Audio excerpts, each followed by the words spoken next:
এই সাদা পাথরের চাতলের বাইরে দিয়ে একটা লোহার ব্যারিকেড করা রয়েছে, লোহার ব্যারিকেড, মোটা মোটা লোহার গড়ার দিয়ে বেড়া দেওয়া আছে। বেড়া যেরে পাঁচিল বলা হয়। যেমন আমাদের বেড়া চাপার রাজা ছিল রাজা চন্দ্রকেতু, নাম শুনে থাকবেন আপনারা। এই রাজা চন্দ্রকেতুর বাড়ি ছিল ওই বেড়া চাপা থেকে হাড়ুয়ার দিকে আসতে 2-3 রশি আসার পরে মাঠের দিকে একটা রাস্তা ছিল, যেটা হলো গড়ের আগে একটা গড় আছে বেড়া চাপায়, দেখবেন রাজা চন্দ্রকেতুর বাড়ির মাঝখানে। ঠিক এইভাবে গড় পশ্চিম থেকে পূর্ব, আবার দক্ষিণ থেকে উত্তরের দিকে বেশ একটা গড় আছে। মাঝ পজিশনে ছিল রাজা চন্দ্রকেতুর বিশাল রাজবাড়ি, যিনি দেবালয়ের রাজা ছিলেন। বেড়া চাপার সাইনবোর্ডে দেখবেন মাঝে মাঝে সাইনবোর্ডে হিন্দু ভাইরা লিখে রেখেছে দেবালয়, আর মুসলমানেরা লিখে রেখেছে বেড়া চাপা। মুসলমানেরা দেবালয় লিখিনি, কারণ দেবালয়ের বাংলা অর্থ হলো দেবতাদের আলয়। ওইখানে ছিল রাজা চন্দ্রকেতুর প্রতিমার ঘর। এখনো গেলে দেখতে পাবেন বেড়াচাওয়া চৌমাথা থেকে বদরের দিকে যেতে 1 রশি গেলেই দেখবেন পশ্চিম দিকে একটা উঁচু ঢিবি দেখতে পাবেন। আছে তো আলহামদুলিল্লাহ। এই উঁচু ঢিবিটি এতটা চওড়া করে দেওয়া, হ্যাঁ, এখন সরকার গ্রিল দিয়ে ঘিরে রেখেছে, কারণ এখানে খনন কার্য হয়েছিল বেশ কিছুদিন আগে। কারণ রাজা চন্দ্রকেতুর বাড়ি ধ্বংস করেছিলেন শাহ সুফি আব্বাস আলী ওরফে গোরাচাঁদ রহমতুল্লাহের বদদোয়ার কারণে। এই জন্য দেবালয়ের মন্দিরে সোনাদানা আছে, রাজা চন্দ্রকেতুর বাড়িতেও সোনাদানা থাকা সম্ভব। একটা রাজা বাদশা যিনি, তার বাড়িতে দামি সম্পদ থাকা সম্ভব। এই জন্য খনন কার্য করেছিলেন, কিন্তু তেমন কিছু মাল পায়নি। ভবিষ্যতে আবার কেউ যাতে খনন করে দামি মাল বার করতে না পারে, তাই লোহার ব্যারিকেড দিয়ে বেড়া দেওয়া রয়েছে। পর্যটকরা এসে ঘুরে ফিরে দেখতে পারে, মাটিতে হাত দিতে পারবে না, মাটি করতে পারবে। এই রাজা চন্দ্রকেতুর বাড়ি ছিল ওই গড়ের মাঝখানে। এইভাবে উত্তর থেকে দক্ষিণে যাওয়া, দক্ষিণ থেকে পশ্চিমে যাওয়া লম্বা গড়, প্রায় এধার আর এধার ধরলে প্রায় 1 কিলোমিটারের বেশি ছাড়া কম হবে না। এরই মাঝখানে ছিল 2 কোণের মাঝখানে, ঠিক এই রকম 2 কোণের মাঝখানে ছিল বাড়ি। আমার ভাইরা, বিশাল রাজবাড়ি ছিল। এই রাজবাড়ির চতুর্দিকে লোহার ব্যারিকেডের গ্রিল দিয়ে বেড়া দেওয়া ছিল। তখন ইট দিয়ে বেড়া দিত না, আছে মোটা মোটা লোহার গড়াদের গ্রিল দিয়ে বেড়া দেওয়া ছিল। শাহ সুফি আব্বাস আলী ওরফে রহমতুল্লাহ, ইনি ইয়ামান দেশের মানুষ ছিলেন। কি দেশ বললাম? ইয়ামান। ইনি এসেছিলেন পূর্ব বাংলার সিলেটে। কবরস্থ হয়ে আছেন 2 জন ব্যক্তি, আমি অধম, আল্লাহ আমার চোখে দেখিয়েছেন। মন্দিরে গেলেন না, অজু করে পবিত্রতা অবলম্বন করে রাতের বেলা বিছান সজ্জায় শয়ন করেন। নবীজির জবানে হাদিসের কিতাব পড়ে তিনি জ্ঞান অর্জন করেছেন। আল্লাহ নবী বলেছেন, রাতের বেলা কিছু খাওয়া দাওয়ার পরে বিছান সজ্জায় যখন শয়ন করতে যাবে, একটু অজু করে পবিত্রতা অবলম্বন করে নেবে। ডান কাঁধে কাঁধ হয়ে বিছান সজ্জায় শুয়ে পড়ে ঘুমাতে যাবে। ঘুম যত সময় না আসবে তত সময় আমি মুহাম্মদ রাসূলুল্লাহ, আমার মহব্বত একটু দরুদ শরীফ পড়তে থাকবে। আল্লাহ নবী বলছেন, আর বাউনা ইয়াউমান লাইলান, 40 দিন 40 রাত অতিবাহিত হতে না হতে আমি মদিনার নবী সেই উম্মতের শিয়রের ধারে দাঁড়িয়ে আমার চেহারা দর্শন করাই। একটু জোরে হবে না? নারায়ে তাকবীর। কদিন? 40 দিন। কোন ব্যক্তি রাতের বেলা যখন শুইতে যাবে, ডান কাঁধে কাঁধে বালিশে মাথা দিয়ে উত্তর দক্ষিণে পা দিয়ে শোবে, এবং যত সময় ঘুম না আসবে তত সময় যদি ওই লোকটি নবীর মহব্বতে দরুদ শরীফ পড়তে থাকে, আল্লাহ নবী বলছেন, আমি মুহাম্মদ রাসূলুল্লাহ গরজ করে ওই লোকটির সঙ্গে সাক্ষাৎ করতে যাই। আর যে লোকটি আমার একটাবার দর্শনের সুযোগ পেল, সে লোকটির জন্য আল্লাহর 8খানা জান্নাত হালাল হয়ে গেল। তার দরুদ শরীফ পড়লে লাভ না লস, কিন্তু আমরা একটু ঠোঁটো নাড়তে চাই না। আমার ভাইরা, রাজা চন্দ্রকেতু ইয়ামানের দেশের বান্দা, নাম তার শাহ সুফি আব্বাস আলী ওরফে গোরাচাঁদ। তারে ডেকে বললেন, শোনো, আমার এই লোহার গ্রিলের গায়ে যদি এক রাতে চাপার ফুল ফুটিয়ে দিতে পারো তাহলে তোমার আল্লাহরে আল্লাহ বলে মানতে আপত্তি দর্শাবো না। আর যদি তুমি চাপার ফুল ফুটিয়ে দিতে না পারো, ওই দেবালয়ের মন্দিরে তোমারে প্রাণনাশ করে আমাদের প্রতিমাদের মুখে রক্ত মাখিয়ে তাদের মুখমণ্ডল আমরা খুশি সন্তুষ্ট করব, তোমার রক্ত দিয়ে তাদের আমরা মুখমণ্ডল ধৌত করে দেব। শাহ সুফি আব্বাস আলী ওরফে গোরাচাঁদ হাড়োয়ার ওই নদীর ধারে যিনি কবরস্থ হয়ে আছেন, এই লোকটা বলল, আমি তাতেই রাজি। জোরে বলুন একটু আমিন। আচ্ছা, আমাদের যদি কেউ টুপিওয়ালা, দাড়িওয়ালা, লম্বা জামাওয়ালা, আমাদের যদি কেউ বলে আমার এই লোহার প্রাচীরের বেড়ার গায়ে এক রাত্রে ফুল ফুটিয়ে দিতে হবে, আমরা দায়িত্ব নেব না পালিয়ে চলে আসবো? পালিয়ে চলে আসবো না দায়িত্ব নেব? পালিয়ে চলে আসবো। নবী বলছেন, মান কানা লিল্লাহ, যে লোকটি আল্লাহর আপন হয়ে যায়, কান আল্লাহু লাহু, আল্লাহ তার আপন হয়ে যায়। জোরে বলুন একটু সুবহানাল্লাহ। অকুল্লা শাইইন ইয়ানফাউন নাস, পয়গম্বর মুহাম্মদ রাসূলুল্লাহ বলছেন, পৃথিবীর সব সৃষ্টি ওই লোকটা তখন বন্ধ হয়ে যায়, যারে যা বলে তারা তাই শুনতে বাধ্য হয়। শর্ত হলো বান্দাকে একটু আল্লাহর আপন হতে হবে। আমরা তো আপন হয়ে আছি মেম্বারের, আপন হয়ে আছে প্রধানের, আপন হয়ে আছে এমএলএর, আপন হয়ে আছে এলাকার মোড়লের, আপন হয়ে আছে এলাকার 1400 গুন্ডাদের, যাতে আমার ক্ষতি না করে। তাই মাঝে মাঝে চায়ের দোকানে 2 কাপ চাও খাওয়াই। ঠিক বললাম না ভুল বললাম? মাঝে মাঝে 70 উঁচু পিড়া, 70 উঁচু ফিরে তার 2 কাপ চাও খাইয়ে ঠান্ডা করি, যাতে আমার কোনো ক্ষতি টতি না করে। আল্লাহর উপরে তাক্কাল ভরসা আমাদের নাই। উনি বললেন, ইনশাআল্লাহ আপনি যে দায়িত্ব দিয়েছেন, আগামীকাল সকাল হতে না হতে আমি দায়িত্ব পালন করে আপনাকে খুশি করব। রাজা চন্দ্রকেতু বেড়াচাপা দেবালয়ের রাজা, উনি বললেন, যদি দেখাতে পারো আমার প্রাচীরের বেড়ার গায়ে চাপার ফুল, আমি এই ধর্ম পরিত্যাগ করে ইসলাম গ্রহণ করব। রাত 12টা, 12:30 বেজে গেছে।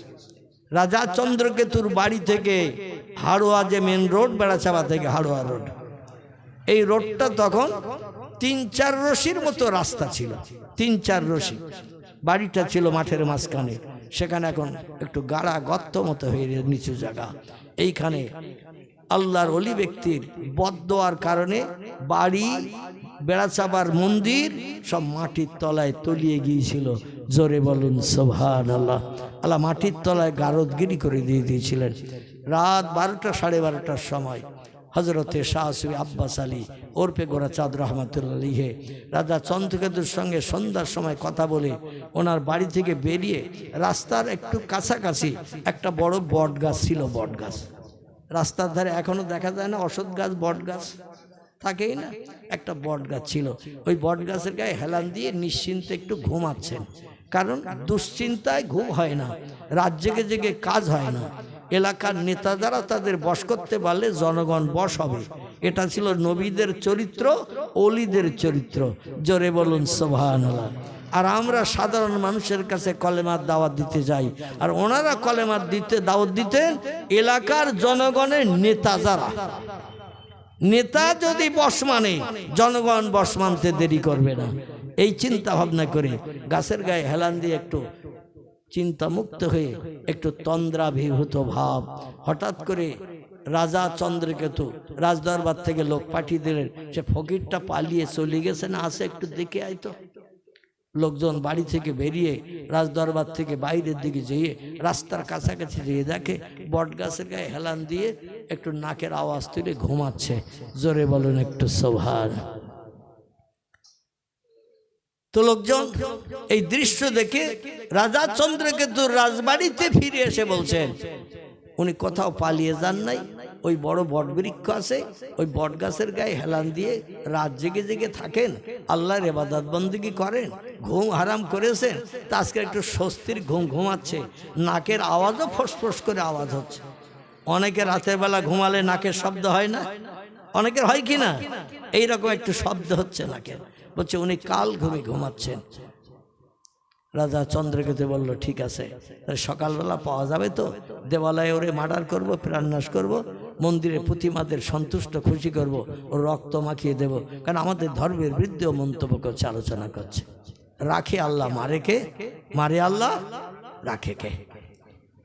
রাত 1টা-1:30টার দিকে ইলহাম হয়ে গেল, ইয়া আব্দি, ও আমার বান্দা, ইয়ামানের অধিবাসী আব্বাস আলী ওরফে গোরাচাঁদ, চেহারাটা দেখতে খুব সৌন্দর্যমণ্ডিত ছিল, তাই হিন্দু ভাইরা তারে গোরা গোরা বলে ডাকতো।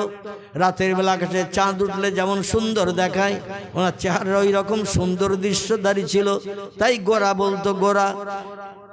আমার ভাইরা, আল্লাহর ইলহাম হয়ে গেল, আমার বান্দা তুমি যে ওয়াদা করে এসেছো, তোমার ওয়াদা পূর্ণের দায়িত্ব আমার কাঁধে দিয়েছো, এই জন্য আমি আল্লাহ ওর বেড়ার গায়ে পুরোটা চাপার ফুল চতুর্দিকে ফুটিয়ে দিয়েছি। এই রাতের বেলায় তত্ত্ব দিয়ে এসো, যাতে নিশ্চিন্ত মনে বাকি রাতটা ঘুমায়। আল্লাহর ওলি শাহ আব্বাস আলী রাজ দরবারের গেটের পাশে থাকে, দরওয়ানেরা দুই পাশে বসা, গেট লাগানো, তালা লাগানো। ডেকে বলছেন, ও দরওয়ান ভাই, ও দরওয়ান ভাই। 2-5বার ডাক দেওয়ার পরে দরওয়ানদের ঘুম ভেঙে গেল। বলছে, কে তুমি? মানান্তাম ইসমুকা, আরবি ভাষা। কে তুমি, তোমার নাম কি? উনি বলছেন, আমি সেই ফকির গোরাচাঁদ, দেশের মানুষ আমারে গোরাচাঁদ বলে বলে ডাকে, চেহারা আল্লাহ একটু সৌন্দর্য করেছেন বলে আমি সেই ফকির। বলছে, কি খবর এই গভীর রাত্রে? তোমার তো সকালে আসার কথা।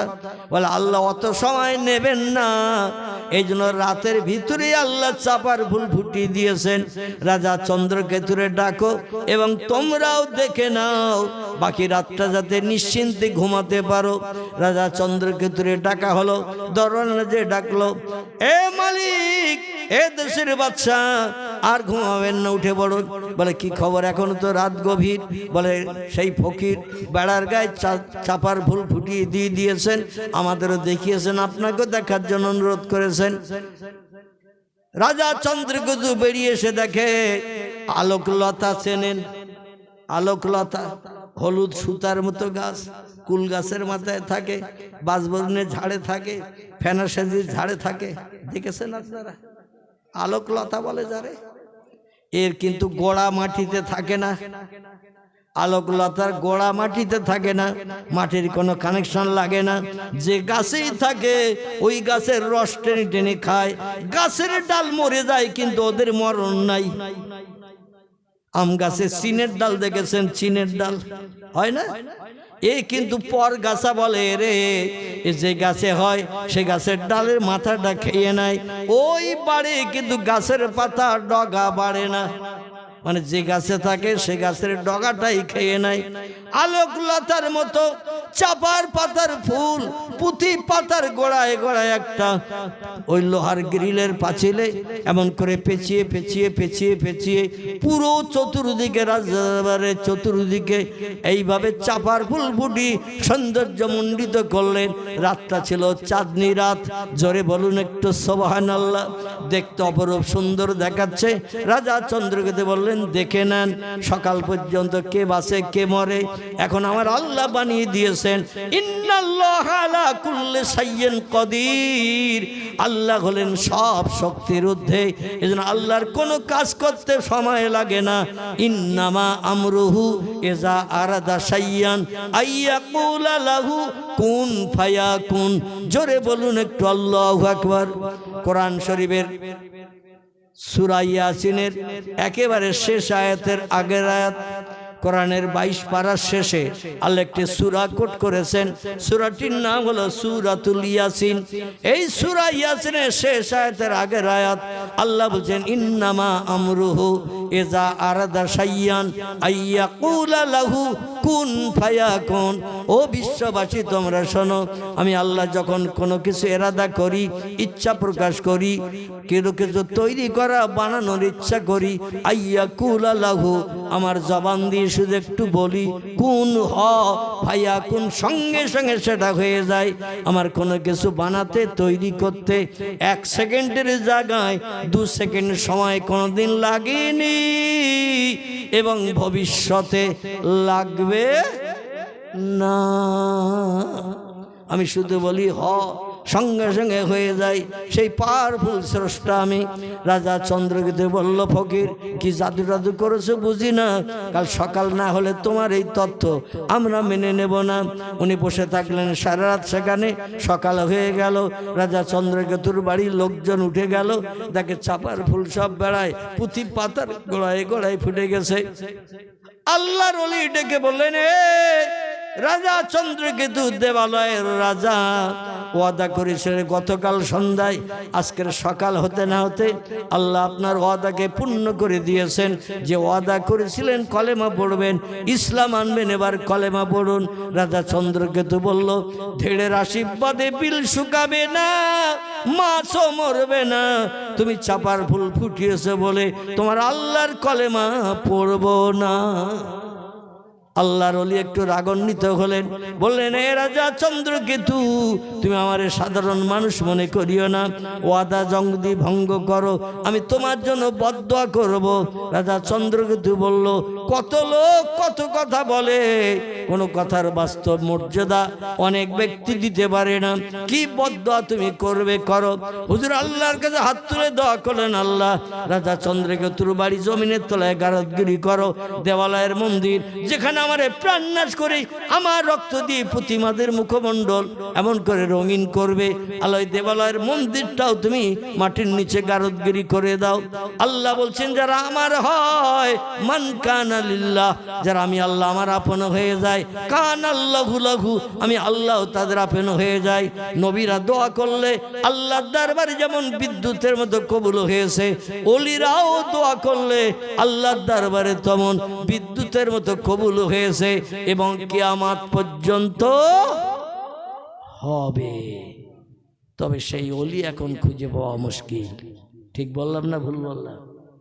বর্তমান হালাল হারাম খেয়ে খেয়ে সুদখোরের বাড়ি, মদখোরের বাড়ি, ব্যভিচারের বাড়ি, মৃত্যুকের বাড়ি, খাওয়া দাওয়া করলে ইবাদত বন্দেগী আল্লাহর দরবারে কবুল হবে না, হবে না, হবে না।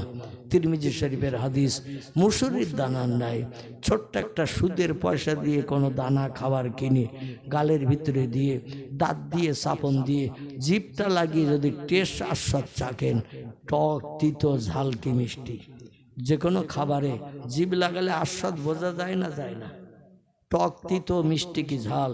একটা মুসুরির দানার নাই, তিরমিজি শরীফের হাদিসের কথা বলছি। মুসুরির দানা বোঝেন তো, ছোট ডাল, ওই ডালের মতো একটা দানা সুদের পয়সা দিয়ে কিনে গালের ভিতরে দিয়ে দাঁতে চাপন দিয়ে দানাটা ফাটিয়ে জিভ লাগিয়ে যদি আস্বাদ চাকেন, আল্লাহ নবী তিরমিজি শরীফের হাদিসে বলছেন, একটানা 40 দিন তার কোনো ইবাদত আল্লাহর দরবারে কবুল হবে না। আর ইবাদত যদি কবুল না হয়, আল্লাহ ওই লোকটার ডাক শুনবে বলে মনে হয়। কারণ আফজালুল ইবাদাতে ইবাদাতুস সালাহ, হাদিস শরীফ এসেছে, নবী বলছেন উত্তম ইবাদতের নাম হলো নামাজ। তবে নামাজ তাদের আল্লাহর দরবারে কবুল হবে যারা মিথ্যা কথা বলবে না, চুরি ডাকাতি ছিনতাই গুন্ডামি করবে না, মদ খাবে না, সুদের ব্যবসা করবে না, সিনেমা যাত্রা যাবে না, অবৈধ মেয়েদের সঙ্গে রাত জেগে টেলিফোনে এমন করে অবৈধ প্রেম প্রীতি ভালোবাসার গল্প গুজব করবে না। এদের ইবাদত বন্দেগী আল্লাহ কবুল করতে দ্বিধাবোধ করবে না। কিন্তু যারা কোরআনের বিপক্ষে কাজ করবে, ও হারামা হারামাহু, কোরআনে যেগুলো আল্লাহ নিষিদ্ধকরণ করেছে এগুলো যদি আমাদের বাস্তবে আমল করে চলি, তাহলে দুনিয়াও শেষ, পরকালও শেষ। আল্লাহ আমাদের সকলকে, রাত 11টার উপরে হয়ে গেছে, যা কিছু শোনালেন, আগামীতে যদি মদ খাই, আমি অনুরোধ করব যুবক ভাইদের কাছে, মদ খেলে লোকটা বেঈমান হয়ে যায়, ঈমান হারা হয়ে যায়। কারণ খারাপ জিনিস, হারাম জিনিস হালাল মনে করে খেলেই সঙ্গে সঙ্গে লোকটা কাফের হয়ে যায়। সুদ হারাম জিনিস, এটাকে যদি ভালো ব্যবসা মনে করে যদি কেউ করে, সঙ্গে সঙ্গে লোকটা কাফের হবে। শরীয়তের ফতোয়ার কিতাব, নাম তার ফতোয়া মুহিত। শরীয়তের ফতোয়ার কিতাব, নাম তার ফতোয়া জামে সগীর। শরীয়তের ফতোয়ার কিতাব, নাম তার স্বামী। শরীয়তের ফতোয়ার কিতাব, নাম তার মারাকিউল ফালা। বিখ্যাত বিখ্যাত ফতোয়ার কিতাবে লেখকেরা একমত হয়ে লিখেছেন। খুব ভালো করে এই কথাটা একটু শুনে নেন। সব ফতোয়ার কেতাবে মুফতিগণ একমত হয়ে লিখেছেন এহনাতুল ওলামায়ে কুফরুন। আরেকবার বলছি, ফতোয়ার কেতাবে এই কথাটাই লেখা এহনাতুল ওলামায়ে কুফরুন। এর বাংলা অর্থ হলো আলেমেরা যদি কোনো সদুপদেশ দেয়, ভালো কথা বলে, আর কোনো মুসলমান কানে শোনার পরে যদি কান ঝাড়া মারে, ভালো উপদেশটা যদি গ্রহণ না করে, মেনে নিতে যদি আপত্তি দর্শায়, শরীয়তের সব ফতোয়ার কেতাবে লেখকেরা একমত হয়ে লিখেছেন লোকটা কাফের হিসাবে বিবেচিত হবে। আমার বাবার কথা বলছি না, এই যে কটা ফতোয়ার কেতাবের নাম বললাম এই কটা ফতোয়ার কেতাবে লেখা আছে আলেমরা যদি সদুপদেশ দেয়, ভালো কথা বলে, আর কোনো মুসলমান যদি কান ঝাড়া মারে, ভালো উপদেশটা মানতে না চায়, তাহলে সে লোকটি কাফের হিসাবে বিবেচিত হবে। আপনাদের কাছে জিজ্ঞাসাবাদ করি, কাফেরের ঠিকানা কোথায় হবে? কাফেরের আর একটু জোরে বলেন। আচ্ছা, জোরে বললে কি জাহান্নামে যেতে হবে নাকি? এখনো তো মরেন, এই না মরা পর্যন্ত কেউ কাউকে কবরে দেয়া হবে? না মরা পর্যন্ত কোনো জিন্দা মানুষের যদি বলা হয় চাচা তুমি 112 বছর বেশি আছো, 60-65 বেশি মানুষ এখন আর বাঁচতেছে না, ভালো করে আমার কথা দিয়ে খেয়াল করেন, চাচা তোমার বয়স 112 বছর হয়ে গেছে, আমাদের খাবার সব তুমি খাচ্ছ, 60-65 বেশি মানুষ বাঁচে না, বুড়ো হয়ে মারা যায়, আজরাইল বোধহয় তোমার চেনে টেনে না, তো চলো আমরা তোমার বাঁশতলায় পুঁতে দিয়ে আসি, আমাদের খাবার আর খেতে দেব না।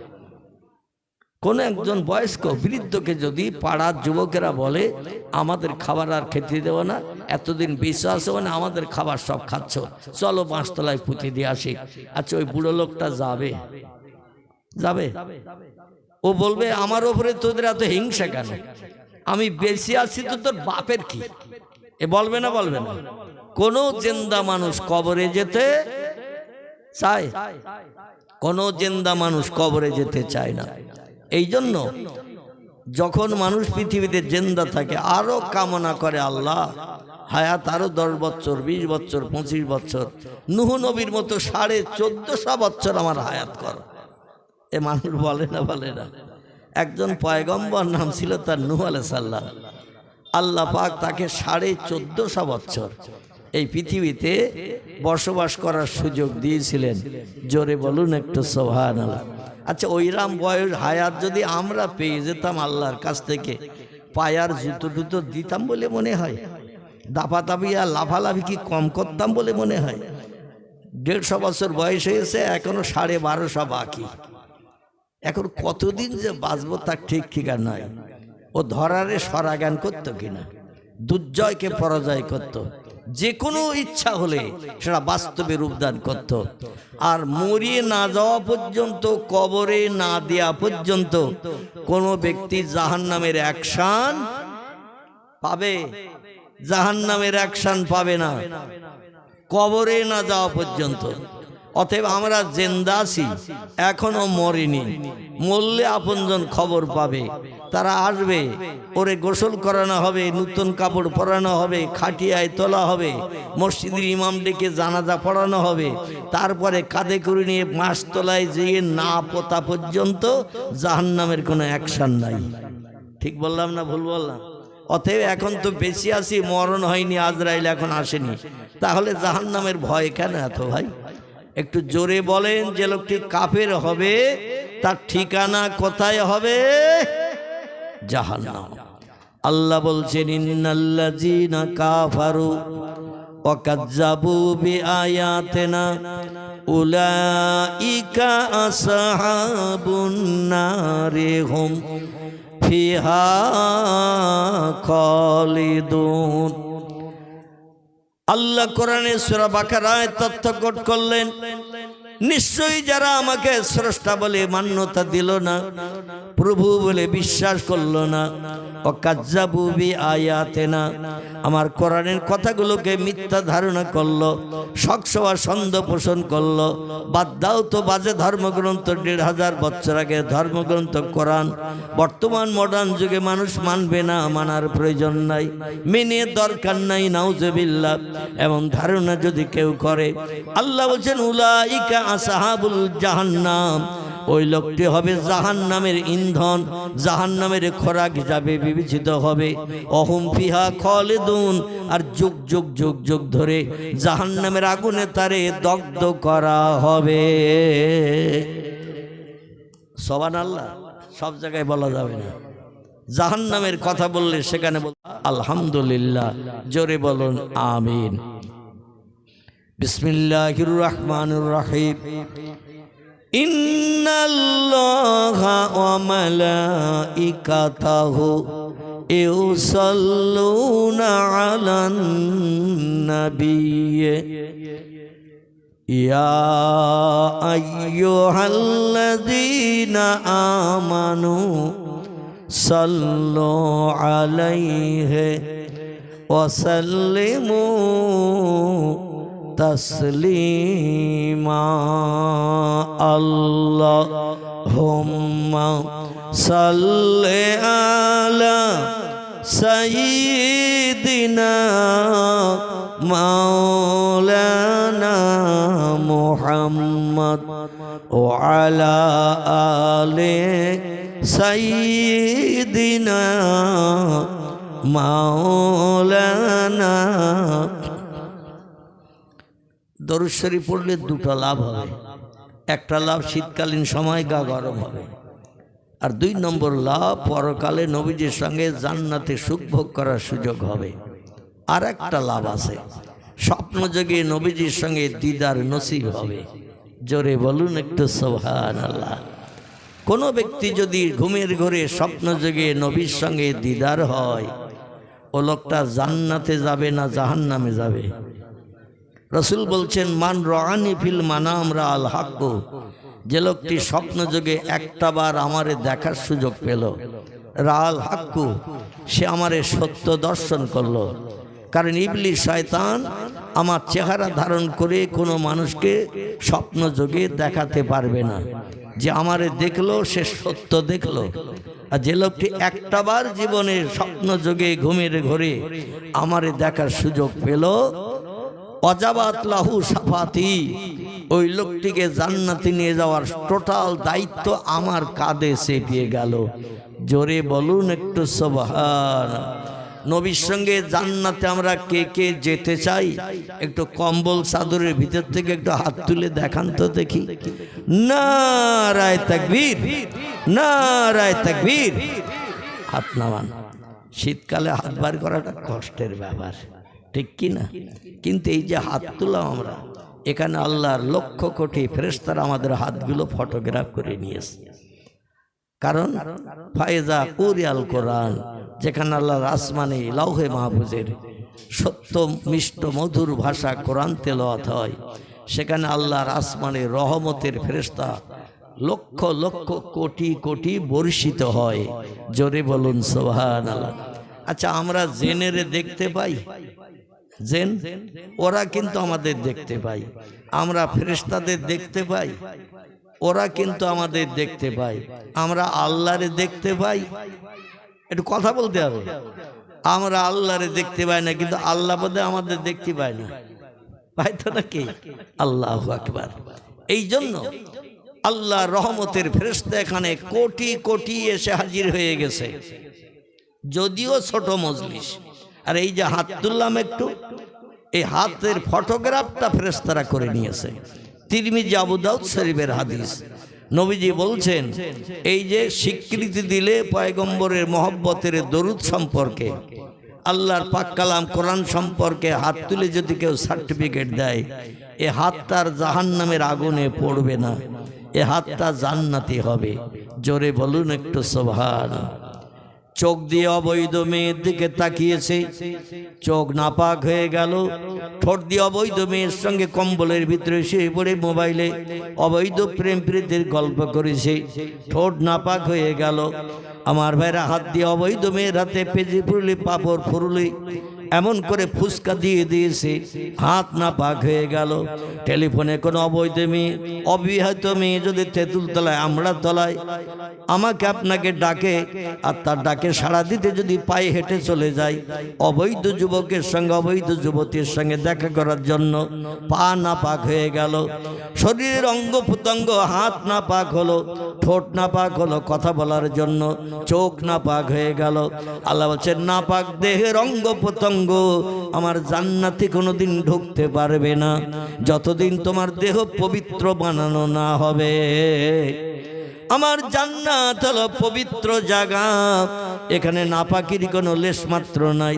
টোটাল 8খানা জান্নাতের ভিতরে আল্লাহ পাক একটা পেশাব ঘর রাখে নাই, একটা পায়খানা ঘর নাই, একটা ময়লা ফেলার ডাস্টবিন পর্যন্ত, নোংরা ফেলার জায়গা পর্যন্ত জান্নাতে নাই। টোটাল জান্নাত হলো পবিত্র। জোরে বলুন একটু সুবহানাল্লাহ। আর দুনিয়ার জমিনে 65 বছর বেঁচেছ, 72 বছর বেঁচেছ, 81 বছর বেঁচে আছো তুমি, আর তুমি অবৈধ কাজকর্ম করেছো। ও হাল্লালা হালালাহু ও হারামা হারামাহু, কোরআনে যেগুলো তোমাদের জন্য বৈধ ঘোষণা করেছে সেগুলো পরিত্যাগ করেছো। ও হারামা হারামাহু, কোরআনে যে কাজগুলো নিষিদ্ধকরণ করেছে সেগুলো ভালো মনে করে আমল করেছো, জীবনে প্রতিফলিত করেছো। সিনেমা দেখতে গেছো, যাত্রা দেখতে গেছো, ভিডিওয়ে গেছো, অবৈধ মেয়েদের নিয়ে পিকনিক স্পটে গার্ডেনে যে বাদাম ভাজা গালে তুলে তুলে মাঝে মধ্যে খাইয়েছো, ফুচকা গালে তুলে দিয়ে দিয়েছো। আমাদের এই পার্শ্ববর্তী এলাকায় আবার একটা জায়গা তৈরি হয়ে গেছে, নাম তার ঘোড়বাড়ি। কি বাড়ি নাম শুনেছেন তো নাকি? জাননি আপনারা, আমি বলবো না, গেছেন তবে নাম শুনেছেন তো? ওই দণ্ডিরহাট ময়লাখলা ফকিরহাটের আগে রাস্তার বাম দিকে দেখবেন ওখানে একটা পিকনিক স্পট তৈরি হয়েছে, নাম তার ঘোড়বাড়ি।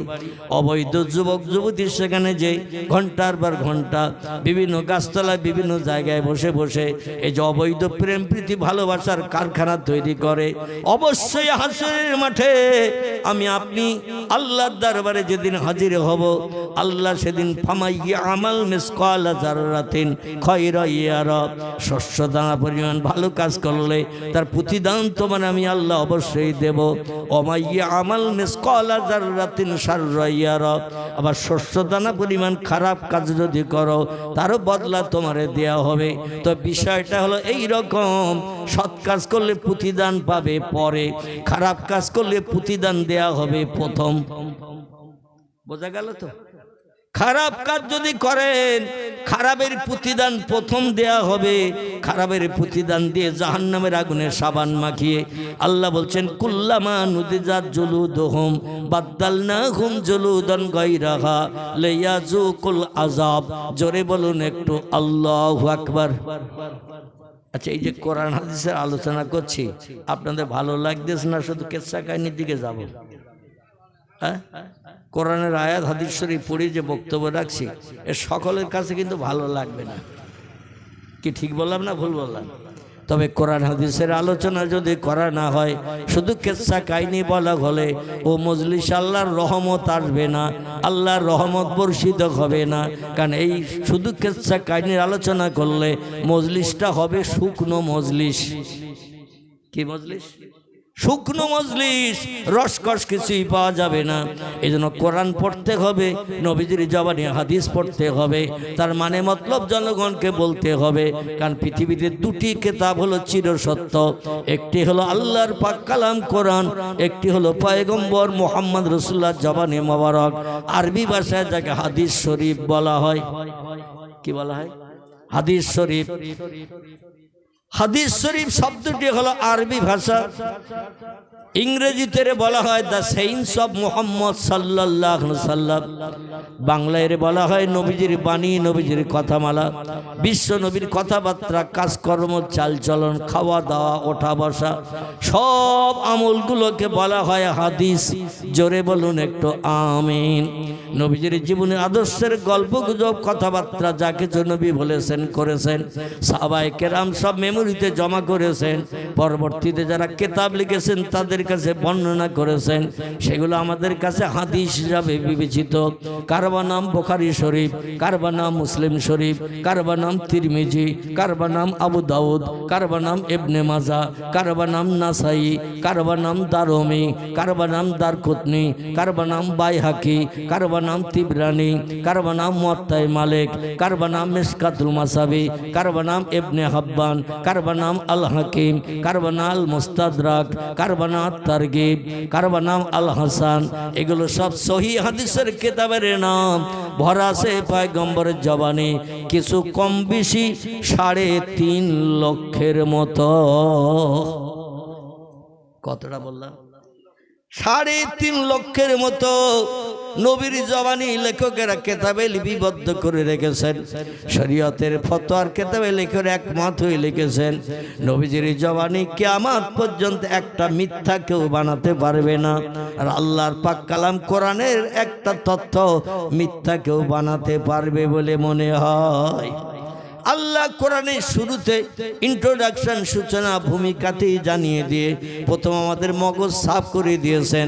কোরআন পড়ার আগে, কোরআন তেলাওয়াতের আগে, কোরআনের জ্ঞান অর্জনের আগে আল্লাহ প্রথম শব্দটা ব্যবহার করেছেন আলিফ লাম মিম যালিকাল কিতাবু লা রাইবা ফি হুদাল লিল মুত্তাকিন। জোরে বলুন একটু আল্লাহু আকবার। আল্লাহ বলেন ওই কিতাব, জালিকাল কিতাব, ওই কিতাব যেটি পৃথিবীতে পাঠানোর আগে আমি আল্লাহ পাক আরশ কুরসির উপরে লাউহে মাহফুজ বলে একটি জায়গা সেখানে সংরক্ষণ করে রেখেছিলাম। আদম নবীর জামানা পৃথিবীতে যখন চলল 950 মতান্তরে 1000 বছর। কতদিন বললাম? আদম 3,500, 950 থেকে 1000 বছর। কোন বর্ণনাকারী বলেছেন আদম নবী 950 বছর বেঁচে ছিল। আবার কোন বর্ণনাকারীদের মতে আদম নবী 1000 বছর হায়াত পেয়েছিল। আমরা তার 10 ভাগের 1 ভাগও পাচ্ছি বলে মনে হয়। এই বাচ্চারা কারা তোমরা ওখানে হাঁকা চিল্লা করছো, একটু কথা বন্ধ করো বাপ, কথা বলো না। এই আদম নবী 1000 বছর পৃথিবীতে হায়াতে বেঁচে থাকতে আল্লাহ লাউহে মাহফুজ থেকে এই সেরা আসমানি কিতাব, পৃথিবীতে কিতাব এসেছে মোট 104টি। কটি? 104টি কিতাব আল্লাহ মানুষকে মানুষ বানানোর জন্য, সুপথ দেখানোর জন্য, অপরাধমূলক কাজগুলো পরিত্যাগ করার জন্য, ভালো মন্দ যাচাই করার জন্য 104খানি কিতাব আল্লাহ পৃথিবীতে নবীদের মাধ্যম দিয়ে তাদের উম্মতদের কাছে পাঠিয়ে দিয়েছেন। 100 কিতাব হলো চটি কিতাব, আর 4খানা কিতাব হলো মোটা কিতাব। বুঝতে অসুবিধা হচ্ছে না তো? অসুবিধা হলে আমারে বলবেন। 100 কিতাব হলো হালকা চটি কিতাব, নবীদের কাছে আল্লাহ পাঠিয়েছেন তাদের উম্মতদের সুপথ দেখানোর জন্য, ভালো মন্দ যাচাই করার জন্য, কোনটা ন্যায় কোনটা অন্যায়, কোনটা হক কোনটা না হক, কোনটা সত্য কোনটা মিথ্যা, এগুলো যাচাই করে দুনিয়ায় চলার জন্য আল্লাহ পাক কিতাব পাঠিয়েছেন মোট 104টি। 100 খানা হলো চটি কিতাব, হালকা কিতাব, আর 4খানা হলো মোটা কিতাব। এই রকম মোটা কিতাব, একটির নাম তৌরিত, একটির নাম জব্বুর, একটির নাম ইনজিল, শেষ কিতাব যেটি এসেছেন নাম হলো তার আল কোরআন। জোরে বলুন একটু সুবহানাল্লাহ। আমার ভাইরা, এই কোরআন আল্লাহ পাক সব কিতাব বানানোর আগে কোরআন প্রথম বানিয়ে রেখেছিলেন লাউহে মাহফুজে। কিন্তু কোন নবীর উম্মতের কল্যাণের জন্য, উপকারের জন্য লাউহে মাহফুজ থেকে আল্লাহ কোরআন পৃথিবীতে পাঠান নাই।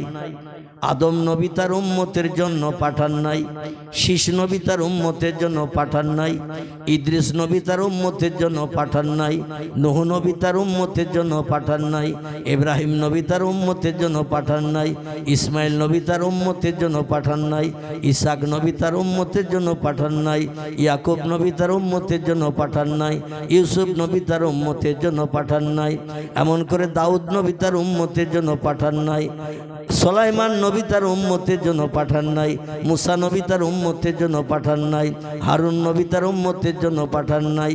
এমন করে যত পয়গম্বর পৃথিবীতে এসেছে, হযরতে হুদ, লূত, সালেহ, জাকারিয়া, ইহইয়া, আইয়ুব, ইউনুস, শোয়েব, ইলিয়াস, ওজায়ের, ঈসা পর্যন্ত যত পয়গম্বর এসেছে, বর্ণনাকারীদের মতে এদের সংখ্যা হলো লক্ষাধিকের উপরে। কতজন বললাম? লক্ষাধিকের উপরে পয়গম্বর এই পৃথিবীতে এসেছে আর বিদায় নিয়ে চলে গেছে।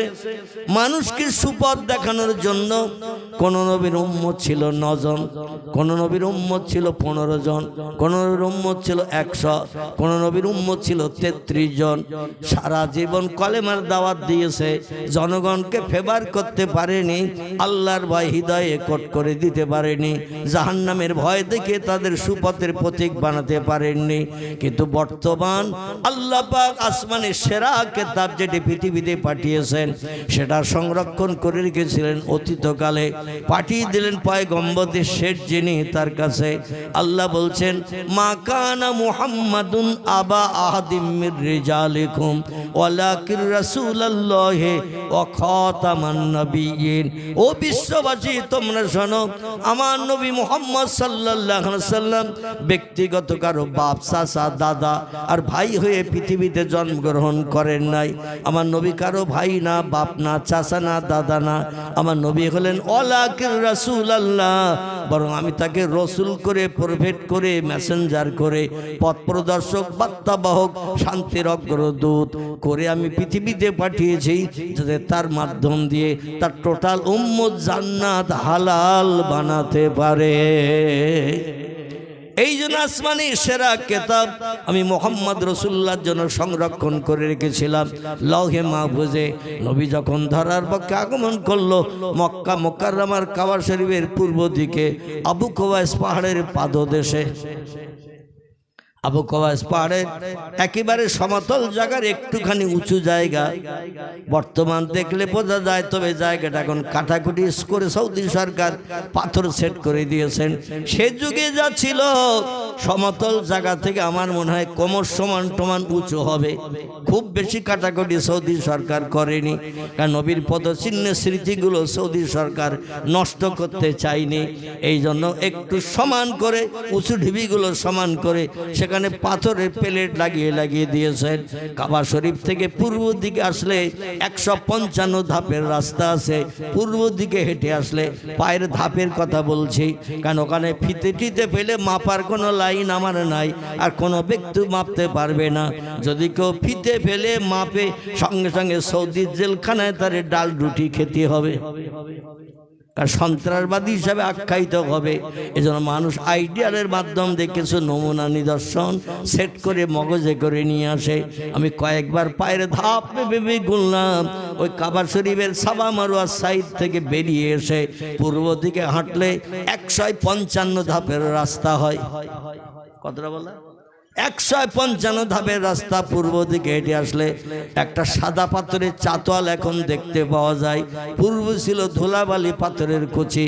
সৌদি সরকার এই চাতোয়ালটা ইতালিয়ান শ্বেত পাথরও লাগিয়ে দিয়েছেন। কাবা শরীফের চাতোয়ালটাই গেলেও দেখতে পাওয়া যায় ইতালিয়ান শ্বেত পাথর, সাদা পাথরের চাতোয়াল। এ পাথরের গুণ হলো সূর্য যত দুপুরবেলা রৌদ্র দেয়, এ পাথর তত বরফের মতো ঠান্ডা হয়। একটু জোরে বলা যাবে না আমার ভাইরা? কাবা শরীফের চাতোয়ালের ভিতরে যে পাথর, পূর্ব দিকে সাবা মারওয়া সাইড এরিয়া থেকে বেরিয়েছে, পূর্ব দিকে আসলে ওই একই চাতলের পাথর, ইতালিয়ান শ্বেত পাথর, দামি পাথর। 1 ফুট কতটা আমি জানি না, বলতে পারবো না। তো ওই পাথরের গুণ হলো সূর্য যত রৌদ্র দেবে পাথর তত ঠান্ডা মার্কা হবে। মানুষ তার দুপুর রৌদ্র পাথরে বসে থাকে, ওদের কোনো কষ্ট অনুভব হয় না। আমি গতকালও বাংলাদেশ থেকে বাড়ি আসছি, প্রোগ্রাম ছিল কপিলমুনি বলে একটি জায়গা, থানাটির নাম হলো তালা থানা। সেখানে প্রোগ্রাম করলাম, কম বেশি প্রায় 50,000-এর কাছাকাছি লোক ছিল। আর আমাদের দেশে ঘরের পাশে জলসা হলেও লোক পাওয়া যায় না। আসলে ধর্ম থেকে আমরা অনেকটা দূরে চলে গেছি। আল্লাহ পাক এই জন্য আসমানি গজব তসবির দানার ন্যায় আমাদের উপরে এখন নিক্ষেপ করতে শুরু করেছে। রসুল বলছেন হাল্লা বেহাল বালা, মানুষ আমার উম্মতরা যেদিন মুয়াজ্জিনের আজানে কান দেবে না, মসজিদে জামাতে শরীক হবে না, রমজানের রোজা রাখবে না, সকাল সন্ধ্যা কোরআন তেলাওয়াত করবে না, রাস্তাঘাটে চলতে যে আল্লাহর নামে জপ জিকির সুবহানাল্লাহ আলহামদুলিল্লাহ লা ইলাহা ইল্লাল্লাহ পড়বে না, হাল্লা বেহাল বালা। একটা তসবির দানা পর্যন্ত, তসবি 100 দানা থাকে না তসবিতে? আচ্ছা, একদিকে যদি একটা সুতো কেটে আর একটা মুখ উঁচু করে ধরা হয়, ও দানাগুলো সব সুতোয় থাকবে তো নাকি? একটা মাথা উঁচু করে ধরেছেন, আর একটা মাথা সুতো কেটে তলায় ঝুলিয়ে দিয়েছেন, দানাগুলো থাকবে তো ওতে সুতায়? এই দানাগুলো যেমন টপ টপ করে পড়ে যাবে, রসুল বলছেন ওই রকম আল্লাহর আসমানি গজব আমার উম্মতের উপরে নিক্ষিপ্ত হবে। তার কারণ হলো পয়গম্বর 1450 বছর আগে তত্ত্ব দিয়েছেন, কথাটা না বলেও পাচ্ছি না, এসে গেল তাই। তারপরে নিয়ে যাও, আমি যেখান থেকে সেরে এসেছি ওই বেড়া চাপা, মনে আছে তো? হ্যাঁ, ওখানে নিয়ে যাব। নবী বলছেন ওয়ান সাবিনাতা ক্বালা সামিতু রাসূলুল্লাহ সাল্লাল্লাহু আলাইহি ওয়াসাল্লাম ইয়াকুলু খিলাফাতা সালাসুনা সানাতান সুম্মা ইয়াকুনু মুলকান ওয়ামসিক খিলাফাতা আবি বকরিন সানাতাইনে ওমরা আশারাতা ওসমান ইসনাতা আশারাতা ওয়ালিয়ান সিত্তাতা রাওয়াহু আবু দাউদ ওয়া তিরমিজি।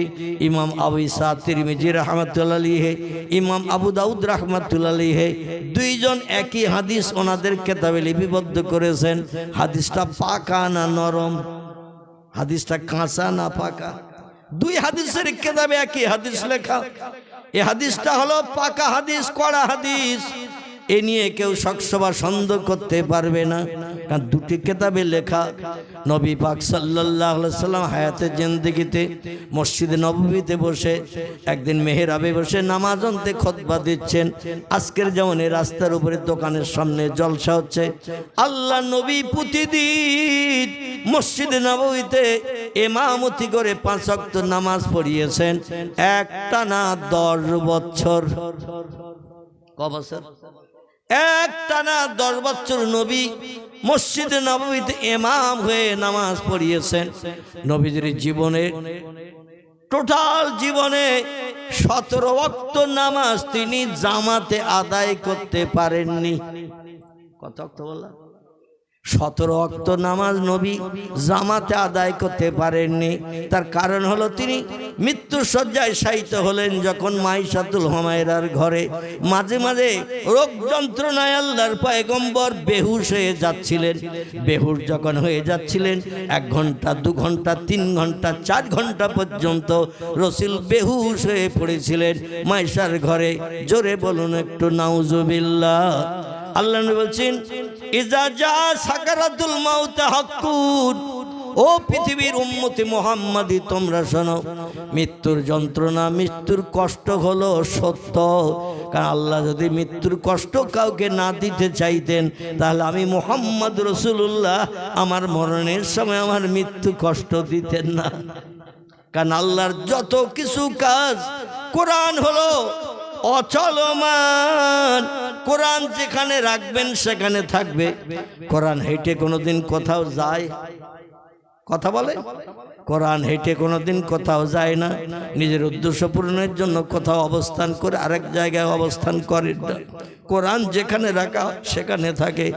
কোরআন হলো অচলমান, চলমান কোরআন হলো আল্লাহর পয়গম্বর মুহাম্মাদুর রাসূলুল্লাহ। চিল্লায় বলুন একটু সুবহানাল্লাহ। কোরআন হলো অচলমান, যেখানে রাখবেন সেখানে থাকবে। আর চলমান কোরআনের নাম হলো মুহাম্মাদুর রাসূলুল্লাহ।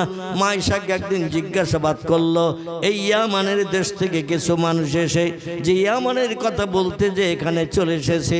আমার ভাইরা, ওই ইয়ামানের মানুষেরা পয়গম্বর মুহাম্মদ রাসূলকে দেখতে আসলো ইয়ামান থেকে মদিনায়। টুক করে তথ্যটা দিয়ে নেই, তারপরে যেখানে ছেড়ে এসেছে সেখানে চলে যাবো ইনশাল্লাহ। এসে বলছেন আইনা মুহাম্মদ রাসূলুল্লাহ, আইনা মুহাম্মদ ইবনে আব্দুল্লাহ, মক্কার অধিবাসী আব্দুল্লাহর বেটা মুহাম্মদ এই মদিনায় কোথায় আছে? ও মদিনার রাস্তার মানুষেরা, বাজারের মানুষেরা, আমাদের একটু বলে দাও, পরিচয় দাও, আমরা মুহাম্মদের সঙ্গে সাক্ষাৎ করতে ইয়ামান দেশ থেকে এসেছি। তারা বলল, দুর্ভাগ্য তোমাদের, আল্লাহর নবী আজ 6 দিন ইন্তেকাল করেছেন। আজ যাই কাল যাই, আজ যাই কাল যাই, এই করে তারা সময় ঠেলতে ঠেলতে ঠেলতে ঠেলতে এমন এক সময় এসেছে মদিনায়, নবী তখন কবরস্থ হয়েছেন 3 দিন।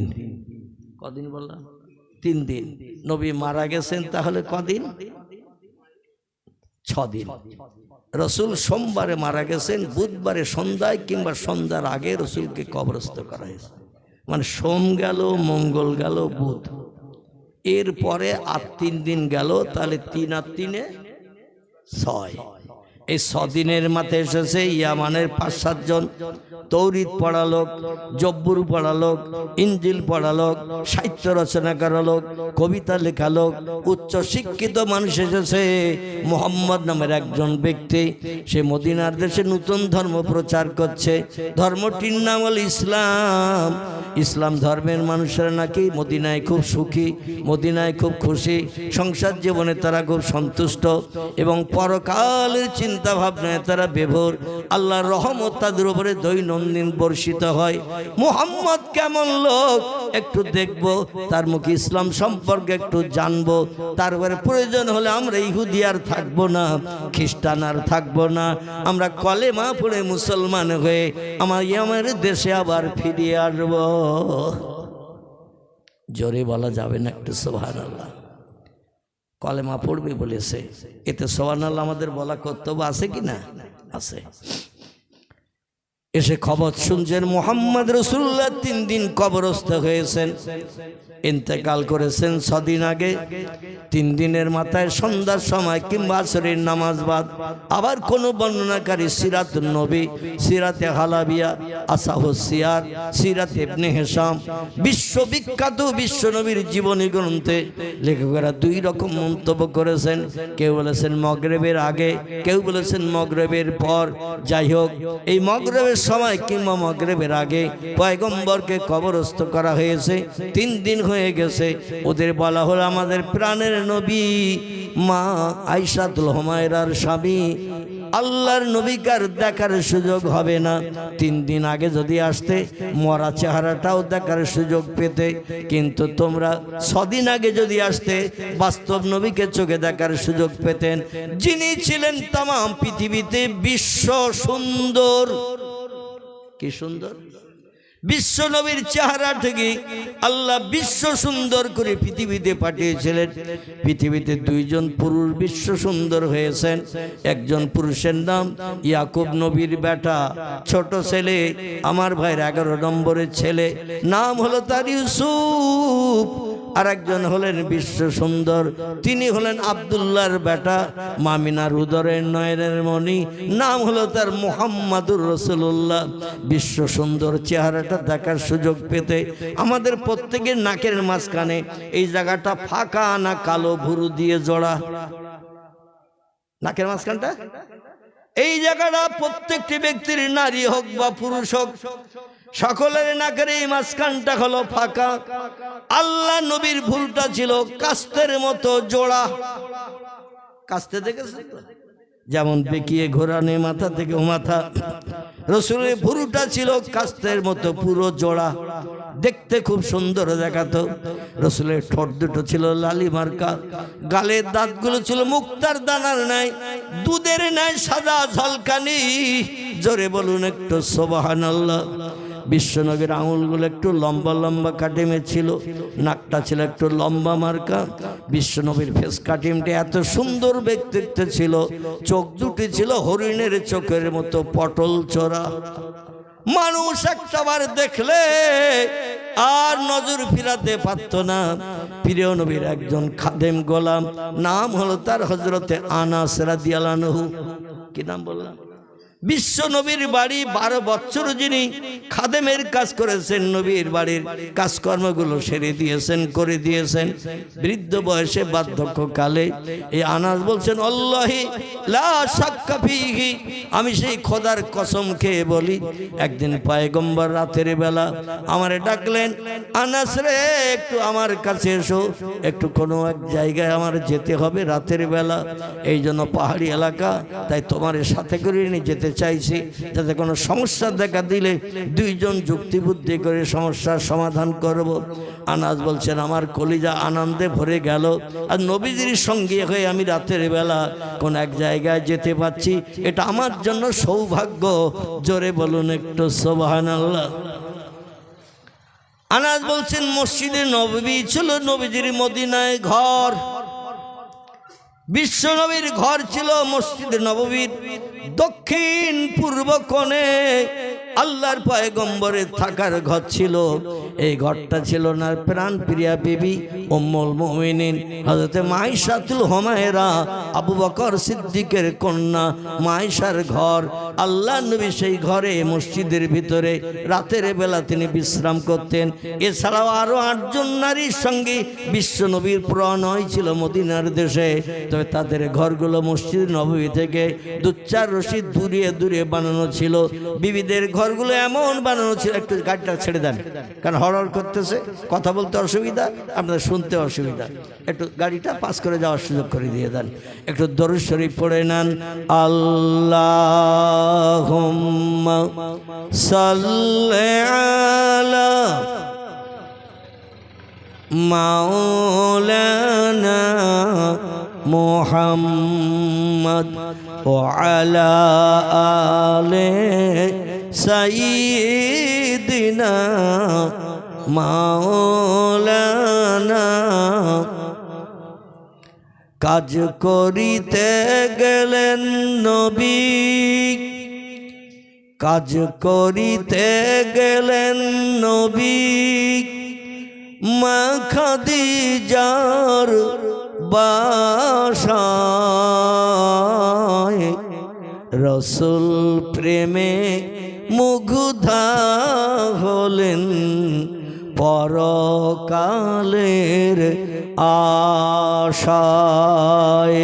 আল্লাহুম্মা সাল্লি আলা সাইয়্যিদিনা মাওলানা ওয়া আলা আলি সাইয়্যিদিনা মাওলানা মুহাম্মদ। আসলে নবীকে আমরা স্বপ্ন যোগে দেখতে চাই না। কত প্রেমিকারে স্বপ্ন দেখলে কলিজা ঠান্ডা হয়, নবীর দেখে কি লাভ হবে ভাই?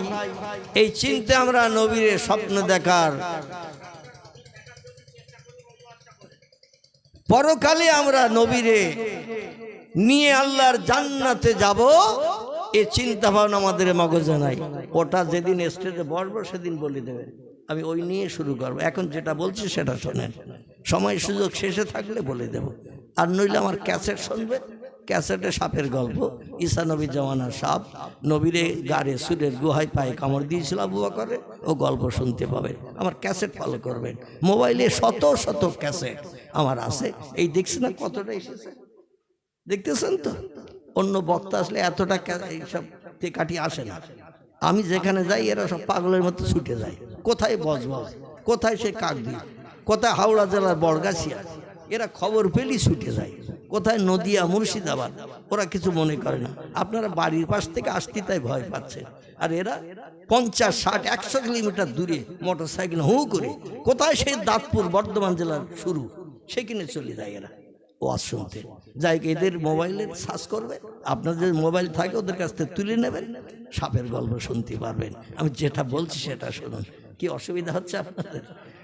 আর যদি শেষে সময় পাই আপনার কলিজা ঠান্ডা করবে ইনশাল্লাহ। তো অতদূর আজকে যাওয়া সম্ভব হবে না বলে মনে হচ্ছে না, কারণ ডালপালা অনেক বেরিয়ে গেছে। ঠিক বললাম? ডালপালা বেরিয়ে গেছে অনেক, এই জন্য এই ডালপালাগুলো সব গটিয়ে আনতে আমার কতটা সময় লাগবে বুঝতে পারছি না। আমার ভাইরা, যেটা আমি আপনাদের কাছে বলতে চাইছিলাম, এই ভারতবর্ষের উত্তর ভারতের দোবাসের বিখ্যাত মন্দিরের পূজারীর কথা একটু না বললে পাচ্ছি না। আপনাদের দরুদ শরীফের ভাব দেখে আমার একটু মগজে আসলো তথ্যটা। 1984 সালের কথা। কত সাল বললাম? 1984 সালের এপ্রিল মাসের 10 তারিখ। 1984 সালের এপ্রিল মাসের 10 তারিখ একটি ঘটনার কথা একটুখানি বলি, তাহলে দরুদের মহব্বত আশা রাখে একটু বাড়বে বলে মনে হয়।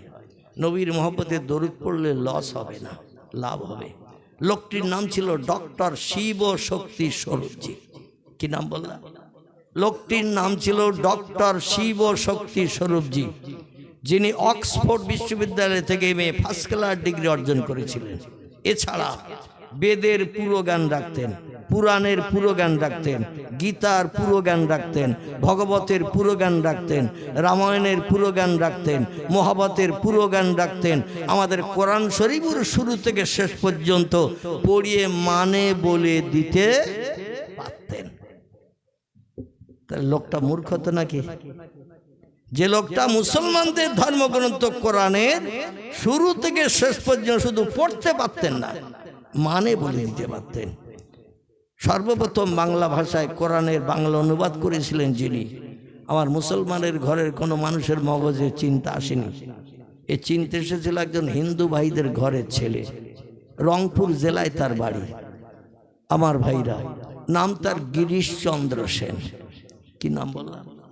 গিরিশচন্দ্র সেন প্রথম কোরআন আরবি ভাষা বাংলায় অনুবাদ করে মানুষের মগজ সাফ করার চিন্তা ভাবনা নিয়েছিল।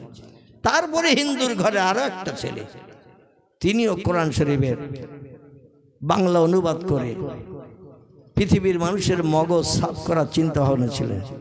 আচার্য বিনয়া ভাবে তার নাম। কি নাম বললাম? আচার্য বিনয়া ভাবে তার নাম। তিনি কোরআনের বাংলা অনুবাদ করেছেন। তারপরে মুসলমানেরা অনেক অনেক পরে কোরআন শরীফের বাংলা অনুবাদ করে মানুষের ঘরে পৌঁছে দিয়েছেন। হিন্দু ভাইরা আগে চেষ্টা চালিয়েছেন। যাই হোক, এই হিন্দুর ঘরের ছেলেটি নাম তার ডক্টর শিব শক্তি স্বরূপজি। এই এখানে কে গল্প করছে? কে ভাই? একটু দূরে যেতে হবে ভাই।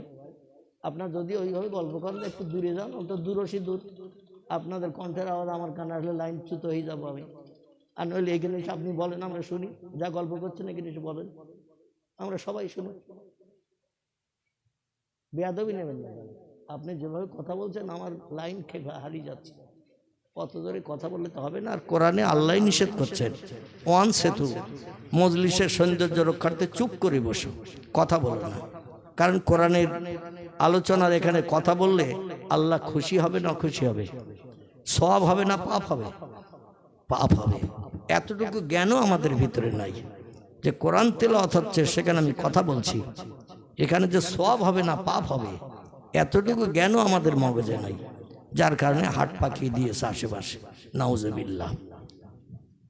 এই লোকটি উচ্চ শিক্ষিত হওয়ার কারণে উত্তর ভারতের দোবাসের বিখ্যাত মন্দির, যে মন্দিরটি 350 বিঘে জমি এরিয়া করে যত ফসল হয় 350 বিঘে জমির ফসল ওই ব্রাহ্মণের পকেটে জুটে যায়, যিনি বিভিন্ন ধর্মগ্রন্থের জ্ঞানী পণ্ডিত, বেদের পণ্ডিত, পুরাণের পণ্ডিত, গীতার পণ্ডিত, ভগবতের পণ্ডিত, রামায়ণের পণ্ডিত, মহাভারতের পণ্ডিত এবং কোরআন শরীফেরও পণ্ডিত, বাইবেলেরও পণ্ডিত। এই লোকটাকে উত্তর ভারতের দোবাসের বিখ্যাত মন্দিরের প্রথম প্রধান পূজারী বানানো হয়েছিল 1980-র দশকে। কত বললাম? 1980-র দশকে। টুক করে একটু তথ্যটা শুনে নেন তো। ভারতবর্ষের সেই যুগে 100 কোটির মতো হিন্দু, জৈন, শিখ, বৌদ্ধ চৈতন্যরা তাকে ভগবানের অবতার, কলির কলকি মহামানব হিসাবে মর্যাদা দিয়েছিল।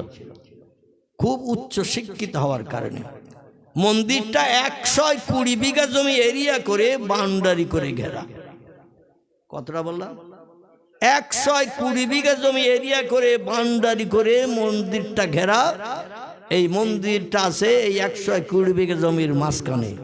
এই মন্দিরের প্রধান পুরোহিত পূজারী হলেন অক্সফোর্ড বিশ্ববিদ্যালয় থেকে MA ফার্স্ট ক্লাস ডিগ্রি নিয়ে এসে 5-7টা ধর্মগ্রন্থের জ্ঞানী পণ্ডিত হওয়ার কারণে তাকে ভগবানের অবতারের মর্যাদা দেওয়া হয়েছিল 1980-এর দশকে। এই যুগে যেমন একজন ভারতবর্ষের জমিনে ভগবানের অবতার কলকির মর্যাদা পেয়েছেন, নাম তার বাবা রামদেব। কি নাম বললাম? হিন্দু ভাইদের কাছে ভগবানের অবতার, সেই যুগের মহামানব। ওদের মহামানব কালে কালে আসে, কালে কালে মহামানবের আগমন হয়। আর আমাদের কোরআন বলছে মুহাম্মদ রাসূলুল্লাহকে খাতামান নবীন করে পাঠানো হয়েছে, কিয়ামত অবধি আর কোনো মহামানব পৃথিবীতে আসবে না। নেতৃত্ব যা চলবে মুহাম্মদ রাসূলুল্লাহ চলবে। জোরে বলুন একটু সুবহানাল্লাহ।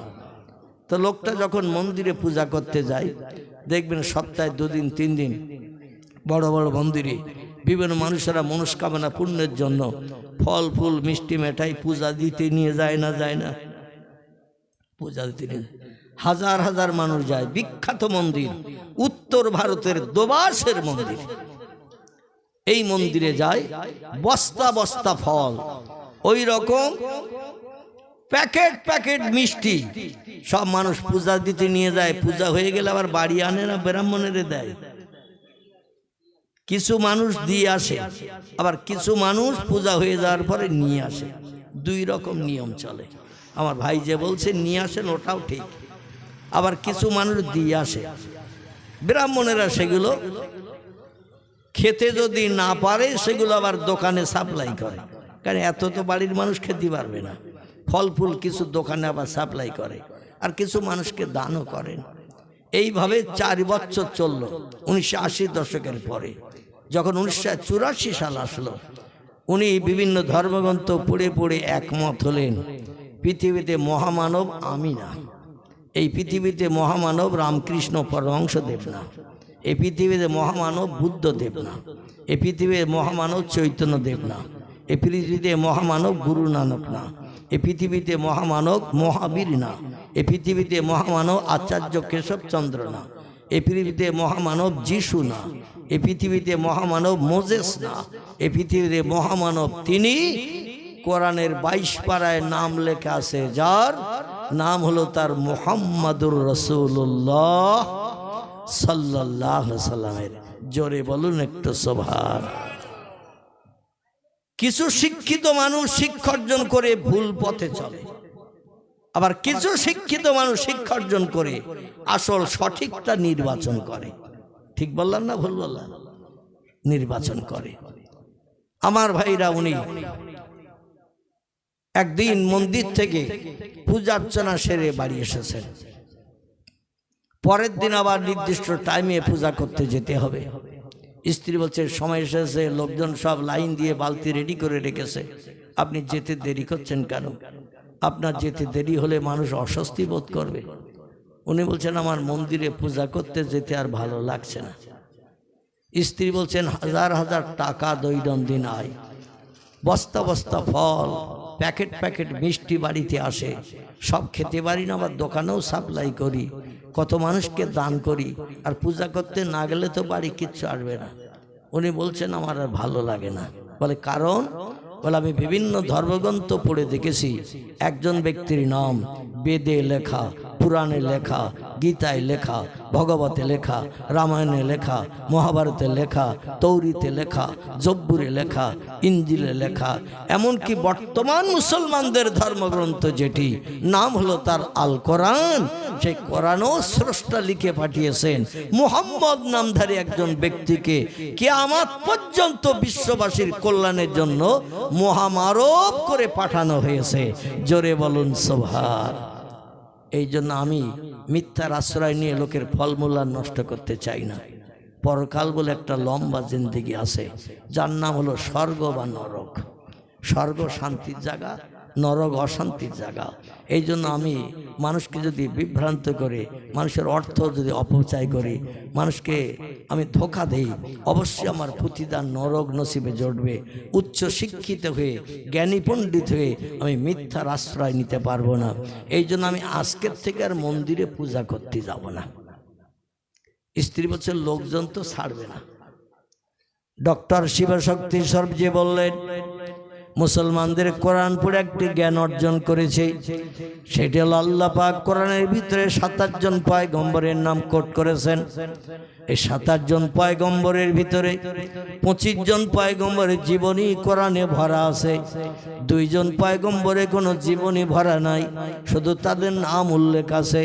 এই 25 জন পয়গম্বরের জীবনী কোরআনের ভিতরে যাদের ভরা, এই পয়গম্বরদের ভিতরে একজন পয়গম্বর আছে যিনি হলেন জাতির জনক, সুন্নতের পিতা, নাম হলো তার ইব্রাহিম আলাইহিস সালাম। জোরে বলুন একটু সুবহানাল্লাহ। আমরা কাজ সুন্নত মেনে চলি, আমরা আসলে যে আদর্শ, মাথায় টুপি, মুখে দাড়ি, লম্বা জামা, যা কিছু আমরা আদর্শ ব্যবহার করি ইব্রাহিম নবীর সুন্নত। জোরে বলুন একটু সুবহানাল্লাহ। আমার ভাইরা, কোরআন পাক আল্লাহ তথ্য কোট করে দিয়েছেন মিল্লাতা ইব্রাহিম। আল্লাহ বলছেন আমি ইব্রাহিম নবীর দিন তোমাদের জন্য প্রতিষ্ঠা করতে পৃথিবীতে পাঠিয়ে দিয়েছে। আর ইব্রাহিম নবীর সুন্নতকে আমাদের পয়গম্বর বাস্তব জীবনে রূপদান করে চলেছেন।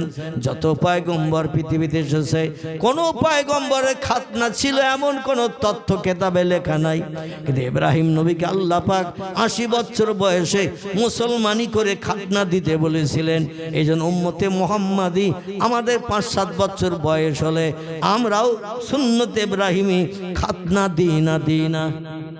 ইব্রাহিম নবীর বয়স যখন 80 বছর, আল্লাহ হুকুম করলেন জিবরিল আমিন মারফত, তুমি তোমার লিঙ্গের মাথার চামড়াটা কেটে দাও, দিয়ে তুমি সুন্নতে অবলম্বন করো, খাতনা করো। কারণ লিঙ্গের মাথার চামড়ার ভিতরে ময়লা থাকে, দোষণীয় জীবাণু পয়জন থাকে, নাপাকি থাকে, ওটা কেটে পরিষ্কার করো।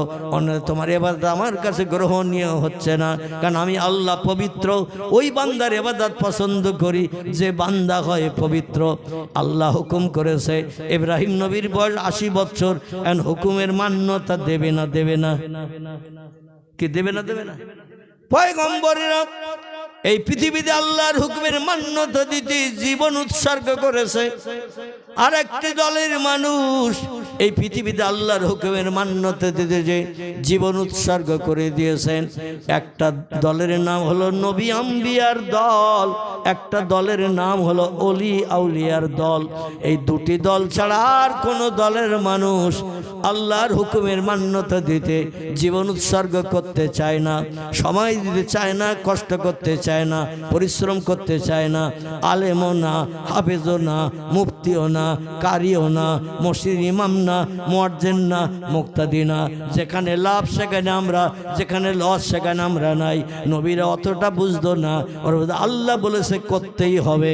জোরে বলুন একটু সুবহানাল্লাহ। আর একটা দলের মানুষ তারা আল্লাহর হুকুমকে বাস্তবে রূপদান করে আল্লাহর আপন বান্দা বলেছেন। এরা হলো অলি আউলিয়ার দল। একটু চিল্লাই বলুন সুবহানাল্লাহ। আমার ভাইরা, উনি বলে ইব্রাহিম নবীর জীবনীতে পড়েছি দেশের মানুষ বছরে একবার করে মেলা হতো ইরাকের দেশে। ইব্রাহিম নবীর জন্ম হলো ইরাকের দেশে, জায়গাটির নাম হলো বাবেল। কি নাম বললাম? বাবেল নামক একটি জায়গা, দেশটির নাম ইরাক। এখানে তিনি আজরের ঘরে জন্মগ্রহণ করেছিলেন। লম্বা ঘটনা, আমি ওদিকে যেতে চাচ্ছি না। যেটা বলতে চাচ্ছি, আল্লাহ পাক তাকে বললেন ইব্রাহিম তুমি খাতনা দাও, মুসলমানি করো। ইব্রাহিম বলল আল্লাহ কিভাবে কি করি? বলে তুমি যে কোনো একটা ধারালো অস্ত্র নিয়ে যে তোমার গুপ্তাঙ্গ আলগা করে জনসমাজে বার করে খাতনা দিতে অসুবিধা হবে, লজ্জায় পড়ে যাবে, কারণ তুমি বয়স বৃদ্ধ হয়ে পড়েছো। এজন্য ঝোপঝাড় জঙ্গলে আড়ালে চলে যাও, সেখানে দিয়ে তুমি খাতনা করে ফিরে এসো, আমি আল্লাহ ওটা পছন্দ করি। ইব্রাহিম নবী একটা কুড়ুল নিলেন বাড়ি থেকে, কুড়ুল। ফাঁকা জাল ফাঁসা ফি উনুকিহি। জোরে বলুন একটু সুবহানাল্লাহ। আচ্ছা, এখন আমাদের হাজামেরা যারা মুসলমান দিতে আসে ওরা কুড়ুল আনে তো নাকি? ইব্রাহিম নবী বাড়ি থেকে একটা কুড়াল নিলেন, কাটা যন্ত্র, কুড়াল কাঁধে করে নিলেন। ফাঁকাজাল ফাঁসা ফি উনুকিহি, উনি কাঁধে করে একটা কুড়ুল নিলেন।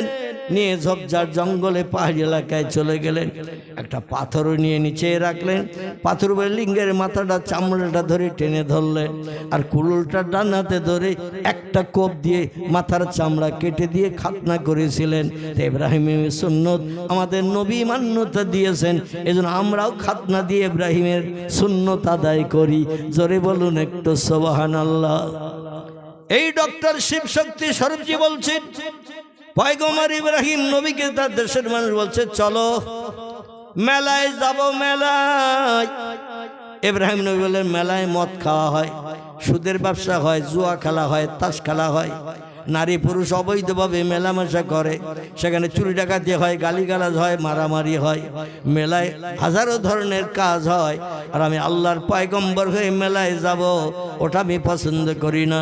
উনি একটু মাথায় যুক্তি খেলে বললেন শোনো, আনা সাকিবুন, আমি একটু অসুস্থ, আমার জ্বর হয়েছে, জ্বর, আর জ্বর হলে গায়ে শক্তি ক্ষমতা থাকে না, তাই আমি শুয়ে আছি, আমি বোখারে পড়েছি, জ্বরে পড়েছি, উঠতে পাচ্ছি না, আমি যেতে পাচ্ছি না, তোমরা যাও। বলে আমরা সবাই যাচ্ছি বিবি বাচ্চা মেলা আনন্দ করতে, আর তুমি কেন যাবে না? বলে আমার শরীর খারাপ।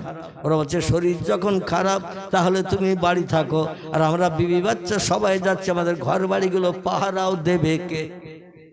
তুমি বাড়ি থাকলে অন্তত একটু সেফটি হবে, দরওয়ান হিসাবে আমাদের বাড়ি ঘরগুলো দেখবে, আর কোনো চোর আসলে তোমার দেখলে আর অন্তত বাড়ির মালটাল বার করে নিয়ে যেতে পারবে না।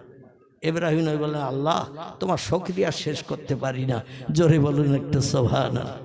আল্লাহ ওদের মগজে তুমি জ্ঞান দিয়েছো, আর আমি বাড়ি আসি জোরে রুগী বলে আসলে তোমার জ্বর না, আমি ওই মেলায় যাব না, কারণ আমার আলাদা একটা উদ্দেশ্য আছে। সেটা হলো এই, আজকে গ্রাম উজাড় করে সব মেলায় চলে যাচ্ছে, যখন ওদের ওই মন্দিরে যে মাটির তৈরি পাথরের তৈরি প্রতিমাগুলো আছে, ওরা সময় সময়ে যে সেখানে সেজদা করে উপাসনা করে, জীবনে দুঃখ দুর্দশা জানায়। আমি পৃথিবীতে পয়গম্বর হয়েছি আল্লাহর কথা বলার জন্যে, আর ওরা ইবলিস শয়তানের নেতৃত্ব মেনে মাটির প্রতিমার কাছে মাথা নত করে, তাদের স্রষ্টা বলে মান্যতা দেয়। ওই প্রতিমা একটাও মন্দিরে রাখবো না, সব ভেঙে চুরমার করে দেব, এসে যেন প্রতিমার কাছে আর সেজদা করতে না পারে। জোরে বলুন একটু সুবহানাল্লাহ। এটা ৫,৫০০ বছর আগের ঘটনা। কত বললাম? ৫,৫০০ বছর আগের ঘটনা বলছি। পয়গম্বর ইব্রাহিম নবী যখন দেখলেন পাড়া প্রতিবেশী বাচ্চা কাচ্চা বিবি বাচ্চা নিয়ে সবাই বাজারে চলে গেছে, মেলায় চলে গেছে, উনি আস্তে আস্তে ঠেলে উঠেছেন। আসলে জরুরি রোগীর ভাব করেছিলেন, লোকজন যেই চলে গেছে জ্বর না সেরে গেছে। আস্তে আস্তে উঠে এবার মন্দিরের দিকে যাচ্ছেন, যেখানে ২০, ৫০, ১০০ কিংবা তারও বেশি কম মাটির তৈরি পাথরের তৈরি প্রতিমা রাখা আছে। লাত, উজ্জা, হবল, দেবল, মন্নাত, এই রকম ধরনের প্রতিমা সে যুগের মানুষেরা পূজা করত। এখন যেমন কালী আছে, দুর্গা আছে, সরস্বতী আছে, লক্ষ্মী আছে, গণেশ আছে, বিশ্বকর্মা আছে না নাই? তখনকার প্রতিমার নাম ছিল লাত, উজ্জা, হবল, মন্নাত, দেবল, এই রকম নামের প্রতিমা। ইব্রাহিম নবী প্রতিমা ঘরে যাওয়ার আগে দেশে তো লোকজন কেউ নাই, একেবারে ফাঁকা, সব গেছে দূরে, ২-৪ কিলোমিটার দূরে মেলায়। উনি বলছেন যাব তো বটে, তবে একটু পরীক্ষা করার তো দরকার। একটা প্লেটে করে কিছু ফল ফুল নিলেন ইব্রাহিম নবী, খুব সংক্ষেপ করে বলছি। একটা প্লেটে করে কিছু ফল ফুল নিলেন, আর একটা কুড়াল কাঁধে করে নিয়ে নিলেন। কুড়ালটা তিনি ডান কাঁধে নিয়ে নিলেন আষাঢ় ধরে, আর প্লেটে করে একটা খাঞ্চা, যেমন বর আসলে একটু বড় খাঞ্চায় দেয়া হয়, এরকম বড় একটা খাঞ্চায় ফল ফুল কিছু নিলেন, নিয়ে মন্দিরের ভিতরে ঢুকে গিয়ে বলেন, এই খোদারা, তোমাদের কেউ মনে রাখলো না, সব চলে গেছে মেলায়, আর না খেয়ে অনাহারা হয়ে তোমরা কষ্ট পাবে, আমি ওটা পছন্দ করি না। তা আমি অসুস্থ জরুরি হলো তোমাদের মান সম্মানের দিকে লক্ষ্য করে ক্ষুধা যন্ত্রণা নিবৃত্তির জন্য আমি কিছু ফল খাবার নিয়ে এসেছি, যা জুটাতে পেরেছি। তোমরা আমার এই খাঞ্চার ফল খেয়ে অন্তত ক্ষুধা পিপাসা নিবৃত্তি করো। প্রতিমারা কথা বলবে, কথা বলবে, ওদের যেমন রাখা হয় তেমন থাকে। একটা মাছিও যদি এসে গায়ে বসে তাড়াতে পারে, সামনে যদি পূজা করে কোনো ফল মিষ্টি রেখে যাওয়া হয়, ইঁদুর বিড়াল খায় না, ওরা পরবর্তীতে খায়। ইঁদুর বিড়াল খেয়ে নেয়, প্রতিমা কোনদিন হাত দিয়ে তুলেও খেতে পারে না, কোনটার কি টেস্ট আস্বাদ তাও বুঝতে পারে না। ইব্রাহিম নবী বলছেন আলা তাকুলুনা আলা তাশরাবুনা, এ প্রতিমারা কষ্ট পরিশ্রম করে তোমার জন্য ফল ফুল এনেছি আর তোমরা খাবে না, আমি এটা পছন্দ করি না। আমার পরিশ্রমের মূল্য দাও, তোমাদের যার যেটা পছন্দ বলো, আমি তুলে দেই, অন্যথায় তোমাদের যার যা পছন্দ সবার তো হাত আছে, তুলে তুলে নাও, অন্তত আমি একটু খুশি হই। অমান না তাকাত, কোনো প্রতিমা কোনো কথা বলল না, চুপ করে রইল।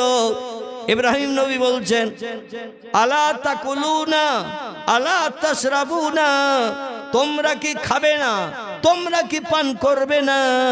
অমানা তাকাত, কোনো কিছুই তারা বলে না। ফাগদেবা ইব্রাহিম, ইব্রাহিম নবী বললেন যদি না খাও তাহলে আমাকে কিন্তু আর এই রকম চেহারাওয়ালা দেখবে না। তোমাদের উপকারের জন্য, ক্ষুধা পিপাসা নিবৃত্তির জন্য কষ্ট করে ফল ফুল আনলাম। দেশের মানুষ সব তোমাদের মায়া মহব্বত ছেড়ে চলে গেছে মেলায়, সেখানে যে খাচ্ছে দাচ্ছে আনন্দ ফুর্তি করছে, আর তোমাদের কথা কেউ মনে করলো না। আমি এই দেশের মানুষ, আমি তোমাদের মহব্বত করি, ভালোবাসি, ভুলি না। এই জন্য খাবার এনেছি, যার যা পছন্দ খাও, আর যদি না খাও তাহলে আমার এই কাঁধে কি আছে একটু দেখে নাও। কাঁধে কি আছে? আলহামদুলিল্লাহ। বলছে মা তারা হাসনাম, এ মাটির তৈরি প্রতিমারা, একটু দেখো আমার কাঁধে কি এনেছি, যদি না খাও তাহলে এই জিনিসটা দিয়ে কিন্তু তোমাদের ব্যবস্থা করব। অমানাতাকাত, তবুও তারা কোনো কিছু বলল না। ইব্রাহিম বললেন ধৈর্যের সীমা আছে, ধৈর্যের সীমা ছাড়িয়ে ফেলছো তোমরা, আমি কিন্তু আর স্থির থাকতে পারছি না। এবার যদি না চাও না খাও তাহলে উপযুক্ত শিক্ষা আমি দিতে প্রস্তুত আছি। তা ওরা কোনো কথা যখন বলল না, ফাগদেবা ইব্রাহিম, হজরতে পয়গম্বর ইব্রাহিম আলাইহিস সালাম রাগান্বিত হয়ে ফাকাজাল ফাসা, কুরুলটা দুই হাতে করে ধরে নিলেন, কাঁধের থেকে নামিয়ে নিয়ে এবার এক একটার উপরে গুড়ুম গুড়ুম করে কুরুল দিয়ে গর্দানে, ঘাড়ে, হাতে, কাঁধে, যার যেখানে মনে ইচ্ছা হচ্ছে মাথায় শুধু কোপ মারতে শুরু করেছেন। আচ্ছা এরা আস্ত থাকবে তো? কুরুল দিয়ে যদি মারা হয় দুই হাত দিয়ে ধরিয়ে, আমরা যখন মাঝে মাঝে কাঠ সেলাই করি, এক হাতে কাজ হয় না, দুই হাতে ধরে সেলাই করলে শক্তি বেশি পাওয়া যায় না। দুই হাতে ধরে মারতেছে, কারোর মাথা চলে যাচ্ছে, কারো গর্দান থেকে মাথা আলাদা, ধড়া আলাদা, কারো হাত, কারো কাঁধ, কারো ঠ্যাং, যার যেখানে ফিরেছে সব ভেঙে সুরিয়ে কারবালার ময়দান করে দিয়েছে প্রতিমা ঘরের ভিতরে মিশরের বাবেলে। ওরা মেলা থেকে সব আনন্দ ফুর্তি করে মদ টদ খেয়ে, জুয়া তাস টাস খেলে, বেবিচারিটারি কই আনন্দ ফুর্তি করে বাড়ি এসেছে। বলে আজকের দিনটা খুব ভালো দিন গেল, আনন্দ উপভোগের মাধ্যম দিয়ে আজকের দিনটা আমাদের চলে গেল। চলো এই জন্য একটু পুরোভোরে আমরা একটু শুকরিয়া করে আসি, পুরোভোরে একটু সেজদা করে আসি, পুরোভোরে একটু উপাসনা করে আসি। আজকের দিনটা খুব ভালো কাটিয়েছে আমাদের পুরোভোরা। মন্দিরে যেয়ে দেখে সব কারবালা হয়ে রয়েছে, কারো ঠ্যাং নাই, কারো হাত নাই, কারো গর্দান নাই, কারো কাঁধ নাই, এই রকম এক একজন এক এক সব চিত হইয়ে ভুট হইয়ে সব পড়ে রয়েছে। ওরা বলছেন ফাহি নাজেন, ঠিক ওই সময় লোকজন বলল মা ফাল তাহা যাবে আলে হাতে না, আমাদের পূর্বর সঙ্গে এই দুর্ব্যবহার কে করলো? মা ফাল তাহা যাবে আলে হাতে না, আমাদের এই প্রভু স্রষ্টা এদের সঙ্গে এই দুর্ব্যবহার করলো কে? কে যে করিয়েছে লোক খুঁজে পাচ্ছে না। হঠাৎ করে একজন বলল আমি কি একটা তথ্য দেব? এই লোকটা হলো ইবলিস শয়তান। কি নাম বললাম? ইবলিস শয়তান। ওর মগজে জ্ঞান আছে না নাই? শয়তানের মগজে মানুষের থেকে অনেক জ্ঞান বেশি। শয়তানকে আল্লাহ পাক এমন জ্ঞানে জ্ঞানান্বিত করেছিলেন, ফেরেশতাদের পর্যন্ত যে জ্ঞানের কোনো হদিস ছিল না। এই শয়তান জান্নাতের ভিতরে সোনা চেয়ারে বসে আর ফেরেশতাদের এইরকম নিচে বসিয়ে ওয়াজ করতে ইবলিস শয়তান। মুআল্লিমুল মালায়েকা, ফেরেশতাদের শিক্ষক, টিচার বানানো হয়েছিল আদম নবী তৈরির আগে। জান্নাতের ভিতরে বসে বসে এমন জ্ঞানের কথা বলতেন, ফেরেশতারা হা করে শুনতো। কারণ আল্লাহ সরাসরি এই জেনেদের বাচ্চা ইবলিসকে এই জ্ঞানের কথাগুলো শিখিয়েছিল। তাম পৃথিবীতে ও ৭০,০০০ বছর বেঁচে থেকে ইবাদত করেছে। এমনকি বর্ণনাকারীরা বলছেন পৃথিবীর এমন কোনো জায়গা নাই যেখানে জেনেদের বাচ্চা ইবলিস সেজদা করে নাই। ৭০,০০০ বছরের ইবাদত আল্লাহ টোটাল কবুল করেছে। খজু একাগ্রতার নিয়ত করে আল্লাহর উপরে তাক্কাল ভরসা রেখে আল্লাহকে স্রষ্টা জেনে এমন ইবাদত করেছে, ৭০,০০০ বছরের ইবাদত আল্লাহ টোটাল তার কবুল করেছিলেন। জোরে বলুন সুবহানাল্লাহ। আচ্ছা, আমাদের একদিনের জুমার নামাজ আল্লাহ কবুল করেছে এরকম সার্টিফিকেট দিতে পারবো কেউ? একটু কথা বলে। একদিনের জুমার নামাজ আল্লাহ কবুল করেছে এর সার্টিফিকেট আমরা দিতে পারবো বলে মনে হয় না। কারণ ইমাম যখন সূরা কেরাত পড়ে রুকুতে সেজদায় যায়, মনটার ইমামের সঙ্গে থাকে না, তখন জুতোই থাকে মন। জুতো দুটো আছে তো, ফিরে যেয়ে পাবো তো, বাড়ি যেয়ে গরম গরম খেয়ে আবার মাঠে ধান কাটতে যেতে হবে। গতকালকে আবার রাতের বেলা ধান চুরি করে নিয়ে গেল কেউ, আজকে তো এখনো সকাল থেকে যায়নি। কত চিন্তা নামাজে দাঁড়ালে আমাদের মগজে আসে না। অন্য সময় দেখবেন দুনিয়ার কোনো চিন্তা আসে না, যেই নামাজে দাঁড়াবেন হাজার চিন্তা মগজের ভিতরে শয়তান ঢুকিয়ে দেয়। কারণ আল্লাহ থেকে আমাকে আপনাকে বিরত করে রাখে, যাতে ইবাদত আল্লাহ কবুল না করে। আর ইবাদত যদি কবুল না করে, ওই ইবাদতের প্রতিদান হাসরে পাবে না, আল্লাহ জান্নাতে যেতে পারবে না। ওরা আর আমি একসঙ্গে জাহান্নামে পড়ব। জোরে বলুন একটু নাউজুবিল্লাহ। এই জেনেদের বাচ্চা এ ওয়াজ করত জান্নাতের ভিতরে সোনার চেয়ারে বসে, আর ফেরেশতারা এরকম সামনে বসে বসে শুনতো। সেই লোকটার জ্ঞান আল্লাহ ফেরেশতাদের থেকেও বেশি করে দিয়েছিলেন। এই জন্য তবলিগ জামাতের একজন ইমাম আশরাফ আলী থানভী রহমাতুল্লাহ আলাইহি বা আরও এরকম কিছু কিছু লোক আছে, রশিদ আহমদ গাঙ্গুই, তারা বারাহিনে কাতেয়া বলে একটি বই লিখেছেন, তাকবিয়াতুল ইমাম বলে একটি বই লিখেছেন। এই বইটি লিখেছেন মুহাম্মদ রাসূলুল্লাহ থেকে শয়তানের জ্ঞান বেশি।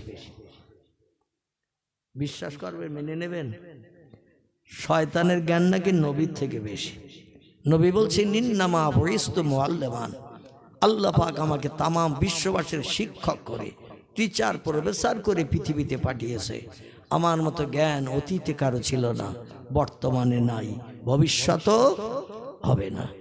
তবলিগ জামাতের সেরা মানুষ যিনি, আশরাফ আলী থানভী তার নাম, রশিদ আহমদ গাঙ্গুই তার নাম।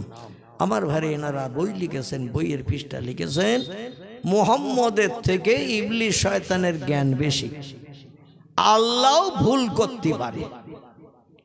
আল্লাহ ভুল করে তো নাকি? করে? নাউজুবিল্লাহি মিন যালিক। যাই হোক, আমি ওদিকে এখন আর যাব না, বিষয়টা ওটা না।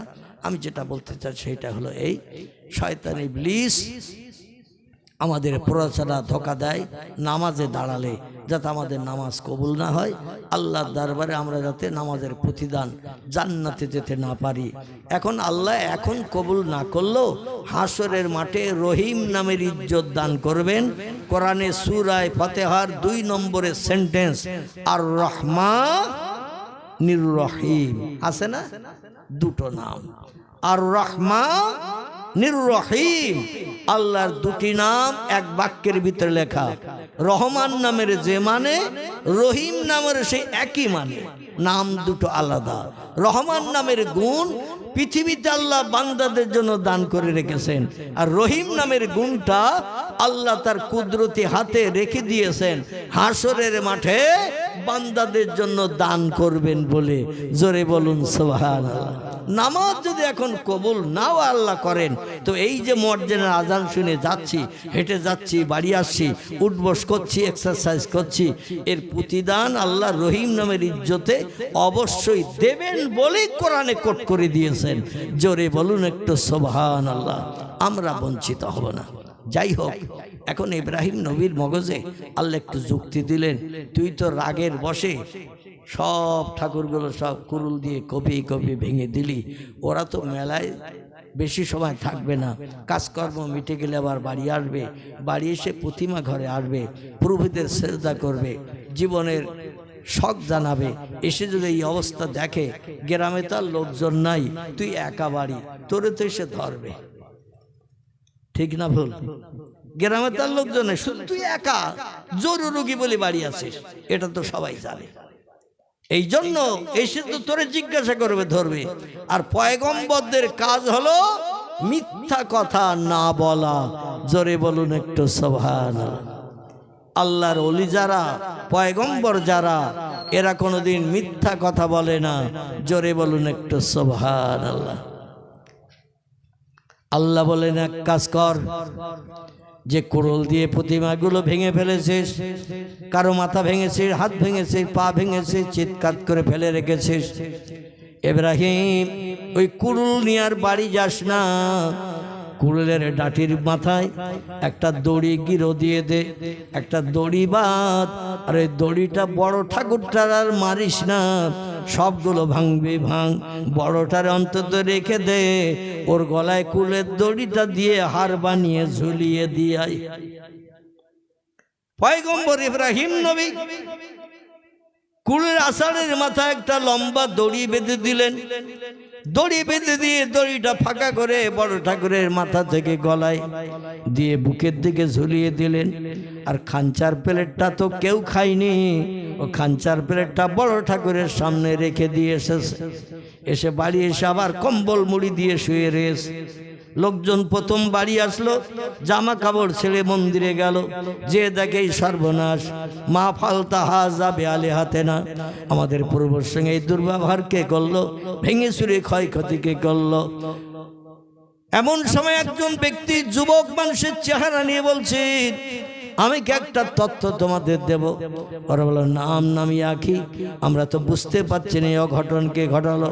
উনি বলছে, তোমাদের দেশে সবাই চলে গিয়েছিল মেলায়, কে যায়নি তাই বলো।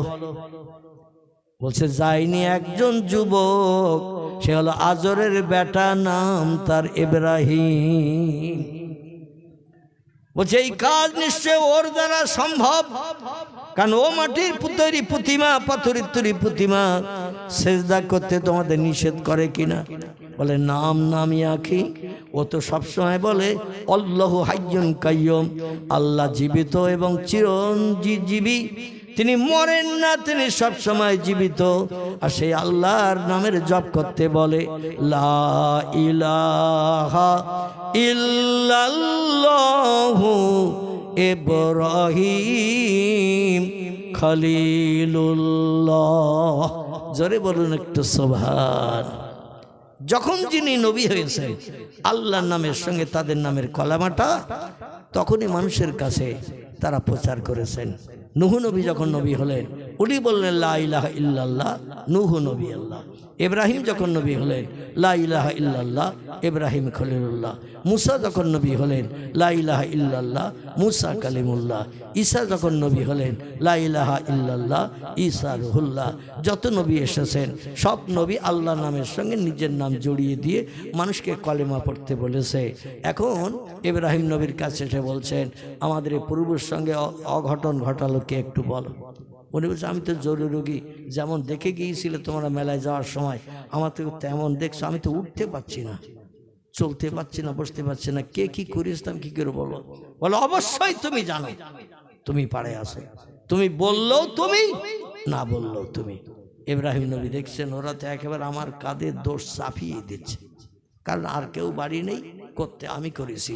এই যখন ওরা বলতে চাচ্ছে, তাহলে বলছেন, ইজহাব এলাল বাইত, চলো সেই ঘরে যেখানে তোমাদের প্রতিমারা আছে। আমার একটু না দেখালে আমি তথ্যটা দিতে পারছি না। সবাই যখন আমি না করেও দোষী সাব্যস্ত হচ্ছি, কে কে করেছে তোমরা বলছো তুমি ছাড়া আর কেউ না, তাহলে চলো একটু দেখে আসি। ইব্রাহিম নবী ওই বাবেলের লোকজন সাথে করে নিয়ে প্রতিমা ঘরের দরজার সামনে এসে দাঁড়িয়েছেন। দাঁড়িয়ে একবার তাকিয়ে দেখলেন, দেখে বলছেন, এ আমার ভাইরা, পাড়া প্রতিবাসীরা, এ বাবেলবাসীরা, তোমার এত সুন্দর দৃশ্য দেখা সত্ত্বেও আমার কাছে জানতে গেছো? বলছে তার মানে? বলছে দেখতে পাচ্ছ না একটা খামচায় খাবার আর পূর্ব রয়েছে 20-30টা, আরে একটা প্লেটের খাবার আর 20-30 জন। এ বলছে আমি এটা নেব, বলছে আমি এটা নেব। আর বড় যে তত্ত্ব ক্ষমতা বেশি, শক্তি বেশি, ও নিজের সামনে খাঞ্চা আটকে রেখে আর ওর গলায় কি ঝোলানো আছে দেখছো তো, ওইটা দিয়ে আর কাউরে দেবে না বলে গুড়ুম গড়াম অ্যাকশন চালিয়ে কাচ্চিত করে সব ফেলে রেখে দিয়েছে। ওরা বলছে তত্ত্বটা তো খারাপ না, কারণ প্লেট যদি 5টা 7টা 10টা থাকতো তার 2-4 জন করে ভাগে ঠেকে খেতে পারত। একটা প্লেটে খাবার, আরে 20-30 জন খোদা, এদের তো ভাগ করতে যেই ঝামেলা হবে। আর ওই বড় খোদা, ওনার তো পেট বড়, আর উনি বলছে মাল সব আমার, আর ওরা বলছে না আমাদের দিতে হবে। এই নিয়ে মতদ্বন্দ্ব ঝামেলা হতে হতে এমন অবস্থা হয়ে গেছে, মারামারি শুরু হয়ে গেছে। আর ওনার গলায় তো ঝোলানো রয়েছে বড় কুরুল, ওই কুরুল দিয়ে অ্যাকশন করেছে, সব যারে যেমন পেরেছে ভেঙে চুরে শেষ করেছে।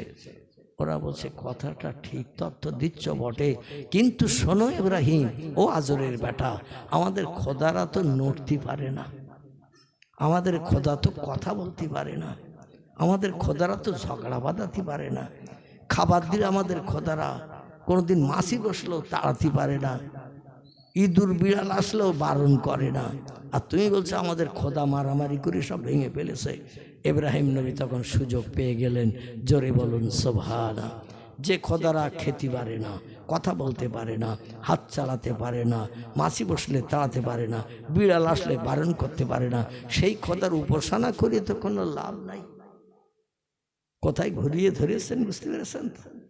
যে খোদা কিছুই করতে পারে না, সে খোদা মানুষের উপকার করবে কি করে? বরং তোমরা, আমি সেই খোদার ইবাদত করি, সেই খোদার নামের জপ জিকির করি, যে প্রভু বান্দার সব সমস্যার সমাধান করে দিতে পারে, সে আল্লাহরে আল্লাহ বলে মানো। জোরে বলুন একটু সুবহানাল্লাহ। ওরা বলল বুঝতে পেরেছি, এই কাজ তোমারই দ্বারা হয়েছে, অতএব তোমার উচিত শিক্ষা দেব। কি শিক্ষা দেবে? দেশের খোদা নমরুদের কাছে যে বলল আমাদের খোদাদের সঙ্গে সুযোগ পেয়ে সদ্ব্যবহার করেছে ইব্রাহিম, আজরের বেটা, ওর উপযুক্ত শিক্ষা দিতে হবে। কি শিক্ষা দিলে খুশি হও? বলে জঙ্গল থেকে শুকনো কাঠ জোগাড় করে এনে টিলা করো, আর ওই কাঠে আগুন ধরিয়ে দাও, ইব্রাহিমের ধরিয়ে আগুনে ফেলে পুড়িয়ে মেরে দাও, ও যেন আর কোনোদিন আমাদের পূর্বের সঙ্গে দুর্ব্যবহার করতে না পারে। জোরে বলুন একটু নাউজুবিল্লাহ, জোরে বলুন নাউজুবিল্লাহ। ডক্টর শিবশক্তি স্বরূপজি বলছেন, বিবি আমি ওই পন্থাটা অবলম্বন করেছি। লোকজন এসে যখন আমার ডাকবে মন্দিরে যাওয়ার জন্য, আমি বললাম আমার শরীর খারাপ, জ্বর হয়ে গেছে, উঠতে পারছি না। ঠিক এই তথ্যটাই ডক্টর শিবশক্তি স্বরূপজি অবলম্বন করেছিলেন 1980 দশকে। লোকজন 2 দিন 5 দিন 10 দিন আসে, উনি বলছেন জ্বর সারেনি, শরীর খারাপ, যেতে পারছি না। স্ত্রী বলছেন আই ব্যয় বন্ধ হয়ে যাচ্ছে, ফল ফুল মিষ্টি নাস্তা বানিয়ে আর করতে পারছি না। বলে ও পরের মাল খেয়ে কোনো লাভ নাই, স্রষ্টাকে যদি খুশি করতে পারি, যে স্রষ্টার নাম হলো আল্লাহ সুবহানাহু ওয়া তাআলা, রাম স্রষ্টা নয়, এমন করে বিষ্ণুর স্রষ্টা নয়, মহেশ্বর স্রষ্টা নয়, নারায়ণ স্রষ্টা নয়, স্রষ্টা হলেন আল্লাহ সুবহানাহু ওয়া তাআলা। সে আল্লাহরে খুশি যদি করি, আল্লাহ ঘরের ভিতরে বসিয়ে বসিয়ে আমাদের খাওয়াবেন। জোরে বলুন আমিন। আমার ভাইরা, অবৈধ নারীর হাতে পেজি পুরুলি পাপড় যদি অবৈধ প্রেম ভালোবাসার মাধ্যম দিয়ে বশ করার জন্য দেন, হাত নাপাক হয়ে যাবে, জবান নাপাক হবে, আমার ভাই চোখ নাপাক হবে। আর এই নাপাক দেহের ইবাদত আল্লাহ কবুল করবে বলে মনে হয়? দুনিয়াও শেষ, পরকালও শেষ। আল্লাহ আমাদের সকলকে বাকি জিন্দেগি যতদিন হায়াতে বেঁচে থাকার তৌফিক দান করেন। আল্লাহ যেন কোরআন হাদিসের আলোকমালায় আমাদের সকলকে শরীয়ত সম্মত এই পৃথিবীতে বেঁচে থাকার এবং চলার তৌফিক দান করেন। সকলে বলুন আমিন। সকলে একটু দাঁড়িয়ে যান, প্রাণ ভরে নবীজির দরবারে একটু সালাম পাঠিয়ে নেই। ইয়া নবী, খুলে দিলেও হয়।